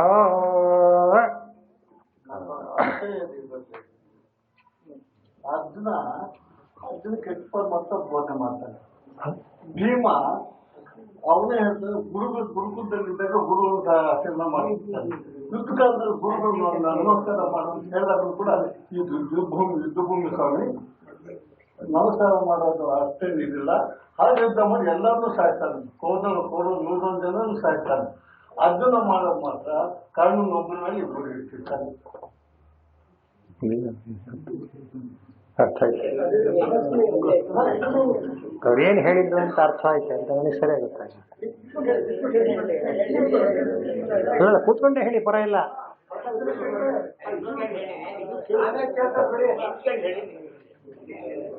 ಭೂಯ ಏವ ಮಹಾಬಾಹೋ ಶೃಣು ಮೇ ಪರಮಂ ವಚಃ ಯತ್ತೇಹಂ ಪ್ರೀಯಮಾಣಾಯ ವಕ್ಷ್ಯಾಮಿ ಹಿತಕಾಮ್ಯಯಾ. ಸ್ವಸ್ತಿ ಪ್ರಜಾಭ್ಯಃ ಪರಿಪಾಲಯಂತಾಂ ನ್ಯಾಯೇನ ಮಾರ್ಗೇಣ ಮಹೀಂ ಮಹೀಷಾಃ. ಗೋಬ್ರಾಹ್ಮಣೇಭ್ಯಃ ಶುಭಮಸ್ತು ನಿತ್ಯಂ. ಲೋಕಾಃ ಸಮಸ್ತಾಃ ಸುಖಿನೋ ಭವಂತು. ಕಾಲೇ ವರ್ಷತು ಪರ್ಜನ್ಯಃ ಪೃಥಿವೀ ಸಸ್ಯಶಾಲಿನಿ. ದೇಶೋऽयं ಕ್ಷೋಭರಹಿತಃ. ಬ್ರಾಹ್ಮಣಾಃ ಸन्तु ನಿರ್ಭಯಾಃ. ಅಪುತ್ರಾಃ ಪುತ್ರಿಣಃ ಸन्तु ಪುತ್ರಿಣಃ ಸन्तು ಪೌತ್ರಿಣಃ. ಅಧನಾಃ ಸ್ವಧನಾಃ ಸन्तು ಜೀವಂತು ಶರದಾಂ ಶತಂ. ಕಾಯೇನ ವಾಚಾ ಮನಸೇಂದ್ರಿಯೈರ್ವಾ ಬುದ್ಧ್ಯಾತ್ಮನಃ ವಾ ಪ್ರಕೃತೆ ಸ್ವಭಾವಾತ್ ಕರೋಮಿ ಯದ್ಯತ್ ಸಕಲಂ ಪರಸ್ಮೈ ನಾರಾಯಣಾಯೇತಿ ಸಮರ್ಪಯಾಮಿ. ಮಂಗಳಂ ವಾಸುದೇವಾಯ ಪಾರ್ಥಾಯ ಗುಣಶಾಲಿನೇ ಗೀತಾದೇವ್ಯೈ ಚ ಗುರವೇ ವ್ಯಾಸಾಯಾಮಿತ ತೇಜಸೇ. ಹರಿ ಓಂ.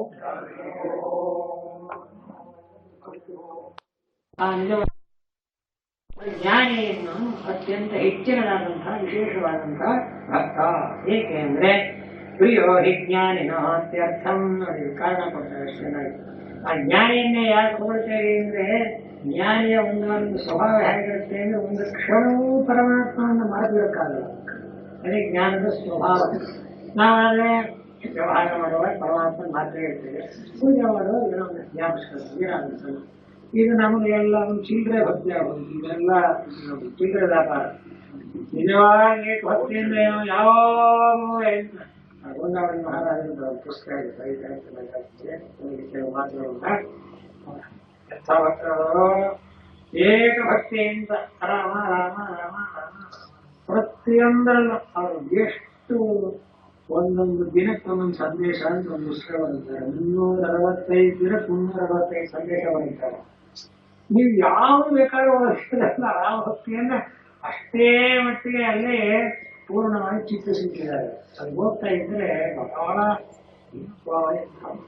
ಬಿಟ್ಟು ರಾಮನ್ ಬಿಟ್ಟು ಮಾತಾಡೋದೇ ಇಲ್ಲ ಅಂದ್ರೆ ಏಕಭಕ್ತಿ. ಹೌದು, ನಿಷ್ಠೆ ನಿತರಾಮ ಸ್ಥಿತಿ. ಭಗವಂತನಲ್ಲಿ ಪೂರ್ಣವಾಗಿ ನ್ಯಾಯ ನಿಂತೇ ಬಿಟ್ಟಿದ್ದಾರೆ. ಅನ್ಯಥಾ ಶರಣನ್ನಾಸ್ತಿ ಸ್ವಮೇವ ಶರಣಮ್ಮ ಅಂತ ಅವನನ್ನು ಏಕಭಕ್ತ.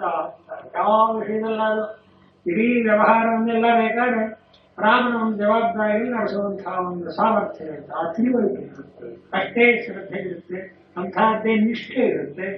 ಇದೆಲ್ಲ ಅಂತಃಕರಣದ ಒಂದು ಭಯ, ಮನಸ್ಸನ್ನ ಹಾಗೆ ಮಾಡಬೇಕು. ಅಂಥವನನ್ನು ಏಕಭಕ್ತಿ ಅತಿರಿಕ್ತತೆ. ಆ ಉಳಿದ ಎಲ್ಲಾ ಭಕ್ತರಿಗಿಂತ ಮಿಗಿಲಾದವನು ಆಗ್ತಾನೆ. ಆದ್ದರಿಂದ ಹೇಳಿದ್ರ ಪ್ರಿಯೋ ಹಿ ಜ್ಞಾನಿನ ಅತ್ಯರ್ಥಂ ಅಹಂ ಸಕಲಮ ಪ್ರಿಯ ಅಂತ. ಆ ಜ್ಞಾನಿ ಭಕ್ತರನ್ನು ಕಂಡ್ರೆ ನನಗೆ ತುಂಬಾ ಪ್ರೀತಿ. ಹಾಗೆ ಆ ಜ್ಞಾನಿಗೂ ನನ್ನ ಕಂಡ್ರೆ ತುಂಬಾ ಅನ್ಯೋನ್ಯ ಪರಸ್ಪರ.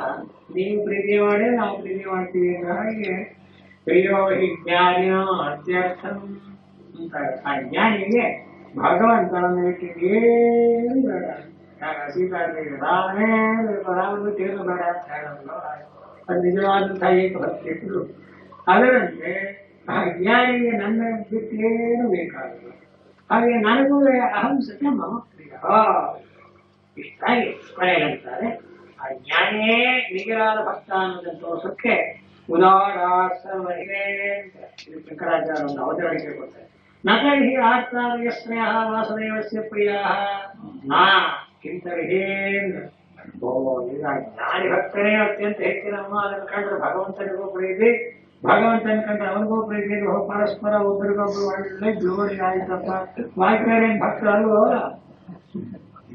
ಹಾಗಲ್ಲ, ಎಲ್ಲರೂ ಹೋಗುದು. ಹಾಗಂತ ಆಡ್ತಾರಿಗಳು ಭಕ್ತರಲ್ಲ ಅಂತ ತಿಳ್ಕೊಳ್ಬೇಡಿ. ಅದಕ್ಕೆ ಭಗವಂತ ತಕ್ಷಣ ಉತ್ತರ ಕೊಡ್ತಾರೆ. ನಮ್ಮಂಥವ್ರೆ ನಾನು ಕೇಳ್ಬೇಕಾದ್ರೆ ಪ್ರಶ್ನೆ ಅಂತ ಇಲ್ಲಪ್ಪ. ಉದಾರ ಸರ್ವ ಏವೈತೇಯ. ಆರ್ಥ ಭಕ್ತನಾಗಲಿ ಅರ್ಥಾರ್ಥಿ ಭಕ್ತನಾಗಲಿ ಎಲ್ಲರೂ ಉದಾರಾಹ ಅಂದ್ರು. ಉದಾರಾಹ ಅಂದ್ರೆ ಉತ್ಕೃಷ್ಟ ಅಂತ. ನಿಜ, ಮನುಷ್ಯರಲ್ಲಿ ಖಂಡಿತ ಶ್ರೇಷ್ಠರು.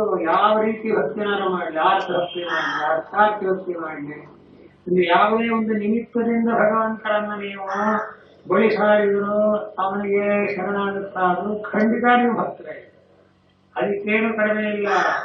ಭಕ್ತರ ಸಾಲಿನಲ್ಲಿ ಸೇರಿದವರನ್ನು ಬಗ್ಗೆ ಸರಿ. ಆದ್ರೆ ನಹಿ ಕಶ್ಚಿತ್ ಭಕ್ತ ಮಮ ವಾಸುದೇವಸ್ಯ ಅಪ್ರಿಯ ಭವತಿ, ನನ್ನ ಭಕ್ತರಾದಂತಹ ಯಾವನೇ ವ್ಯಕ್ತಿಯಾಗಲಿ ನನಗೆ ಅಪ್ರಿಯ, ನನಗೆ ಬೇಡದವನು ಅಂತ ಆಗೋದಿಲ್ಲ. ಭಗವಂತ ಹಾಗೆಲ್ಲಾಗುತ್ತೆ. ಒಂದು ಕಿಂಚಿತ್ ಭಕ್ತಿ ಮಾಡಿದ್ರು ಅವನನ್ನು ಅವನು ತನ್ನ ಭಕ್ತರನ್ನಾಗಿಯೇ ಕಾಣ್ತೇನೆಪ್ಪ. ಆದರೆ ಜ್ಞಾನಿಯ ವಿಷಯದಲ್ಲಿ ಒಂದು ಹೆಚ್ಚಿಗಾಯಿಕೆ ಅತ್ಯರ್ಥಂ ಪ್ರಿಯೋ ಭವತಿ ವಿಶೇಷ, ಹೆಚ್ಚಿನ ಪ್ರೀತಿ ಮಾತನಾಡ್ತಾರೆ. ತಂದೆ 4 ಮಕ್ಕಳಿದ್ದೇವೆ, ದಶರಥನ ಕಥೆ ನೋಡಿ 4 ಜನ ಗಂಡು ಮಕ್ಕಳಿದ್ರೆ ರಾಮನ ಮೇಲೆ ವಿಶೇಷ. ಅದು ಯಾಕೆ ಬಾಕಿಯವರೆಲ್ಲ ಮಕ್ಕಳಲ್ಲ ಅಂದ್ರೆ ಹೌದಪ್ಪ, ಎಲ್ಲರಿಗೂ ಪ್ರೀತಿ ಇದೆ. ಆದ್ರೆ ದಶರಥನ ಪ್ರೇಮ ಅತಿಯಾಗಿರೋದೇನೆ ರಾಮ. ಹಾಗೆ ಜ್ಞಾನಿದು ಅಂತ ಒಂದು ಪೊಸಿಷನ್. ಭಗವಂತನಿಗೆ ಜ್ಞಾನಿ ಇಟ್ಟರೆ ಆ ಜ್ಞಾನಿ ವಿಷಯದಲ್ಲಿ ಸ್ವಲ್ಪ ಹೆಚ್ಚು ಅಂತ ಹೊರತು ಬಾಕಿಯವರನ್ನ ತಿರಸ್ಕಾರ ಮಾಡ್ತಾನೆ ಅಂತಲ್ಲ. ಎಲ್ಲರಲ್ಲಿಯೂ ಪ್ರೀತಿ ಉಂಟೇ ಉಂಟು. ಇದೊಂದು ಹೆಚ್ಚಿನ ವಿಷಯ ಅನ್ನೋ ಹಾಗೆ. ಅಥವಾ ಜ್ಞಾನಿತು ಜ್ಞಾನಿಗಳನ್ನು ಆತ್ಮೈವಮೇವ ತಮ್ಮಂತ ಆ ಜ್ಞಾನಿಗಳು ನನಗೆ ಹೇಳಲಿಲ್ಲ. ಜ್ಞಾನದ ಮಟ್ಟ ಹೇಳಿದ್ವಿ, ತತ್ವಜ್ಞಾನ ಹೇಳುವ ಪ್ರಕರಣ ಅಂತ. ಜ್ಞಾನಿ ಭಕ್ತ ಅಂತ ಬರುವುದೇ ಭಕ್ತ ಅನ್ನು ಬ್ರಾಕೆಟ್ ಹಾಕಿಬಿಡಿ. ಜ್ಞಾನಿ ಅಂದ್ರೆ ಆತ್ಮ, ಜ್ಞಾನಿ ಅಂದ್ರೆ ಆತ್ಮೈವ, ಜ್ಞಾನಿ ಅಂದ್ರೆ ನಾನೇ ನನ್ನ ಸ್ವರೂಪವೇ ಎಂಬುದಾಗಿ ತಿಳ್ಕೊಳ್ಳಿ. ಯಾಕೆ ಆಸ್ಥಿತ ಸಹಿ ಯುಕ್ತಾತ್ಮ. ಆಸ್ಥಿತ ಅಂದ್ರೆ ಆರೂಢಂ ಪ್ರವೃತ್ತ ಅಂತ. ಆರೂಢಂ ಅಂದ್ರೆ ಏನು? ಭಗವಂತನ ದಿವ್ಯವಾದಂತಹ ಒಂದು ಪರಮ ಪದವಿಯನ್ನೇ ಹುಡ್ಕೊಂಡು ಹೋಗ್ತಾರೆ. ಅವ್ರಿಗೆ ಇನ್ನೇನು ಬೇಕು, ಭಗವಂತನೇ ಬೇಕು. ಅದಕ್ಕೆ ನಮ್ಮ ಗುರುಗಳು ಹೇಳೋದು ಭಗವಂತನೂ ಬೇಕು ಅಂತ ಒಂದು ಕ್ಲಾಸು, ಭಗವಂತನೇ ಬೇಕು ಅಂತ ಇನ್ನೊಂದು ಕ್ಲಾಸ್. ಭಗವಂತನೂ ಬೇಕು ಅಂದ್ರೇನು? ಪ್ರಪಂಚವೂ ಬೇಕು, ಅದು ಬೇಕು, ದುಡ್ಡು ಬೇಕು, ಕಾಸು ಬೇಕು, ಪ್ಲಸ್ ಬೇಕಾದ ಪದಾರ್ಥಗಳು 10 ರೂಪಾಯಿಗೆ ಒಂದು ಅವನು ಸಾಮಾನ್ಯ ಭಕ್ತ. ಅದ್ಯಾವುದು ಬೇಕಿಲ್ಲ, ಭಗವಂತನೇ ಬೇಕು ಅಂದ್ರೆ ಮುಗಿದಕ್ಕೇನು ಬೆಲೆ ಇಲ್ಲ. ಅದಕ್ಕಾಗಿ ಏನ್ ಬೇಕಾದ್ರೂ ತ್ಯಾಗ ಮಾಡಕ್ಕೆ ಸಿದ್ಧರಾಗಿದ್ದಾರೆ. ಭಗವಂತನೇ ಬೇಕು ಅನ್ನೋದು ಆ ಸ್ಥಿತಸ್ಸು ಯುಕ್ತಾತ್ಮ. ಅವನು ಆ ಜ್ಞಾನದ ಮಟ್ಟವನ್ನ ಮುಟ್ಟುವುದಕ್ಕೋಸ್ಕರ, ಜ್ಞಾನದ ಮಟ್ಟವನ್ನು ತಲುಪುವುದಕ್ಕೋಸ್ಕರ ಪ್ರಯತ್ನ ಮಾಡ್ತಾ ಇರ್ತಾರೆ. ಏನು ಜ್ಞಾನದ ಮಟ್ಟ ಅಂದ್ರೆ ಅಹಮೇವ ಭಗವಾನ್ ವಾಸುದೇವ ನಾನ್ಯೋಸ್ಮಿ. ನಾನು ಭಗವಂತ ಅನ್ನೋ ಭಾವನೆ ಇರೋನು ಸೆಕೆಂಡ್ ಕ್ಲಾಸ್ ಬಂದ. ನಾನೇ ಭಗವಂತ, ವಾಸುದೇವನು ನಾನು ಒಂದೇ ನೋಡಿ. ಹಾಗೆ ಜ್ಞಾನಿ, ಅದಕ್ಕೆ ಜ್ಞಾನಿ ಇತ್ತು ಆತ್ಮೈವ ಮತ್ತು ಇದಕ್ಕೆಲ್ಲ ಶಂಕರಾಚಾರ್ಯನ ಅರ್ಥ ಬರ್ಬಿಟ್ಟು ಸಾಹಿತ್ಯ ಏನ್ ಬರೀತಾರೆ, ಏನ್ ಬರೀತಾರೆ ಶ್ಲೋಕ ಬಂದ ಸಾಗಿಲ್ಲ. ಏನಂತ ಹೇಳಿ ಜ್ಞಾನೇತು ಆತ್ಮೈವ ಮೇಮತ ಇನ್ನೊಂದು ಅರ್ಥ. ಆ ಜ್ಞಾನಿ ಏನ್ ಮಾಡಬೇಕಲ್ಲ, ಜ್ಞಾನ ಭಗವಂತ ಜ್ಞಾನ ಮಾಡ್ಕೊಂಡು ಏನ್ ಬೇಕು ಭಕ್ತ ಅಂದ್ರೆ ಅವನಿಗೆ ಅಧೀನ ಅಂದ್ರೆ ಅವನ ಅವನ ಇದಾನೆ ಅಂದ್ರೆ ಅರ್ಥ ಮಾಡಿದ್ರೆ ಹೋಗುದು. ಆ ಭಗವಂತ ಹಾಗೆ ಒಪ್ಪೋದಿಲ್ಲ. ಜ್ಞಾನಿ ಯಾರು? ನಾನೇ ಜ್ಞಾನಿಗೂ ನನಗೂ ಭೇದವೇ ಇಲ್ಲ. ಆದ್ದರಿಂದ ಅವನು ಏಕಭಕ್ತಿ, ಅತ್ಯಂತ ನಿರಾದವನು ಅನ್ನೋ ಅರ್ಥ. ಆದ್ದರಿಂದ ಅಹಮೇವ ಭಗವಾನ್ ವಾಸುದೇವ ನಾನ್ಯೋಸ್ಮಿ ಇತ್ಯೇವಂ ಯುಕ್ತಾತ್ಮ. ಈ ರೀತಿಯಾಗಿ ಎಲ್ಲಿ ಹೋದ? ನಾನು ವಾಸುದೇವನ ಭಕ್ತ ಅನ್ನೋ ಸ್ಟ್ಯಾಂಡರ್ಡ್ ಬಿಟ್ಬಿಟ್ಟ. ಏನಾಗುತ್ತೆ? ಭಕ್ತ ವಾಸುದೇವ ಅಂತ ದ್ವೈತ ಬಂತು. ಎಷ್ಟೇ ನಾವು ಭಕ್ತಿ ಮಾಡ್ತೇವೆ ಎಂದು ದ್ವೈತದಲ್ಲಿ ದೋಷ ಇದೆ. ಏನಂತ ನಾನು ಮತ್ತೊಂದು ನನಗಿಂತ ಭಗವಂತ ದೊಡ್ಡವನು ಅಂತ ಅಂದ್ಕೊಂಡಿರಬಹುದು, ಆದ್ರೂ ನಾನು ಇದ್ದೇ ಇದ್ದೇನೆ. ಇಂಕೆಲ್ಲೇನಂತಾರೆ ಭಗವಂತ ದೊಡ್ಡವನಲ್ಲ ನಾನೇ ಅಂತ. ಯಾಕೆ ಅಂದ್ರೆ ನಾನು ಭಕ್ತಿ ಮಾಡಿದ ಹೋದ್ರೆ ಅವನು ಭಗವಂತ ಹೇಗಾಗ್ತಾನೆ.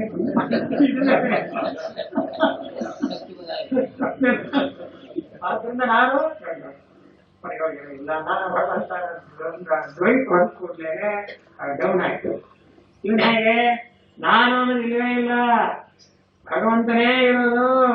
ನೋಡಿ ನಾನು ಅಂದ್ರೆ ಪೂರ್ತಿ ಬ್ರಾಕೆಟ್ ಹಾಕ್ಬಿಟ್ಟ. ಏನಿಲ್ಲ ನಾನಿಲ್ವೇ. ಮತ್ತೇನು?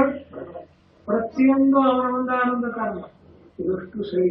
ಯಾಕೆ ಯಾವ ಒಂದಾನೊಂದು ಕಾರ್ಯ ಮಾಡಬೇಕಾದ್ರೂ ಮಾಡೋದು ಭಗವಂತನಿಗೆ ಅವರ ಮುಖವೇ ಆಗ್ಬೋದು. ಯಾಕೆ ಉಪನಿಷತ್ ಕೇಳಿದಿರಲಿಲ್ಲ, ಕಣ್ಣಿಂದ ನೋಡ್ತೇನೆ ಏನಿಲ್ಲ, ಶ್ರೋತ್ರಸ್ಯ ಶ್ರೋತ್ರಂ ಮನಸೋ ಮನಃ.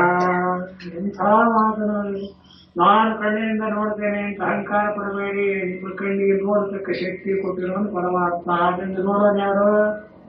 ಪರಮಾತ್ಮ. ನೋಡ್ತೀನಿ, ಕೇಳ್ತೀನಿ, ಮುಟ್ತೀನಿ, ಮೂಸ್ತೇನೆ ಅಂದ್ರೆ ನೀವು ವ್ಯವಹಾರ ಮಾಡಿ. ನಿಜವಾಗಿ ನೋಡೋದು, ಕೇಳೋದು, ಮುಟ್ಟೋದು, ಮೂಸೋದು ಅನುಭವ ಅನ್ನೋದು ಯಾರು? ಭಗವಂತನೇ. ಆದ್ದರಿಂದ ಆ ಅನುಭವ ಸ್ವರೂಪನಾದ ಭಗವಂತನಿಗಿಂತ ಜ್ಞಾನಿಗೆ ಇನ್ನೊಂದು ಬೇರೆ ಇಲ್ಲ. ಅದರಿಂದ ಮಹಾಸ್ಥಿತ ಸಹಿಯುಕ್ತ ಯೋಗಗಳೆಲ್ಲ ಬೆಸ್ಟ್. ಪೂರ್ಣವಾಗಿ ಪರಮಾತ್ಮನೇ ಎಲ್ಲವೂ ಅಂತ ತಿಳ್ಕೊಂಡಾಗ ನಾನು ಪರಮಾತ್ಮ ಅನ್ನೋ ಧೈರ್ಯವನ್ನು ಪೂರ್ಣವಾಗಿ ಮುಳುಗಿಸಿಬಿಟ್ಟು ಭಕ್ತರು ಹೇಗಿರ್ತಾರೆ. ಮಾತಾಡುವ ಕಬೀರದಾಸರು ಕಥೆ ಹೇಳಿದೆ. ಕಬೀರದಾಸ ಹೇಗ್ಯಾರ ಭಕ್ತನೇ ಅಂದ್ರೆ ಅಲ್ಲ, ಅವ್ರು ಹೇಳ್ತಾ ಇದ್ರಂತೆ, ನಾನು ರಾಮ ಅಂತಕ್ಕ ಭೇದ ಇಲ್ಲ, ಭೇದ ಏನಾಯ್ತು ಡುಬ್ಬೆ.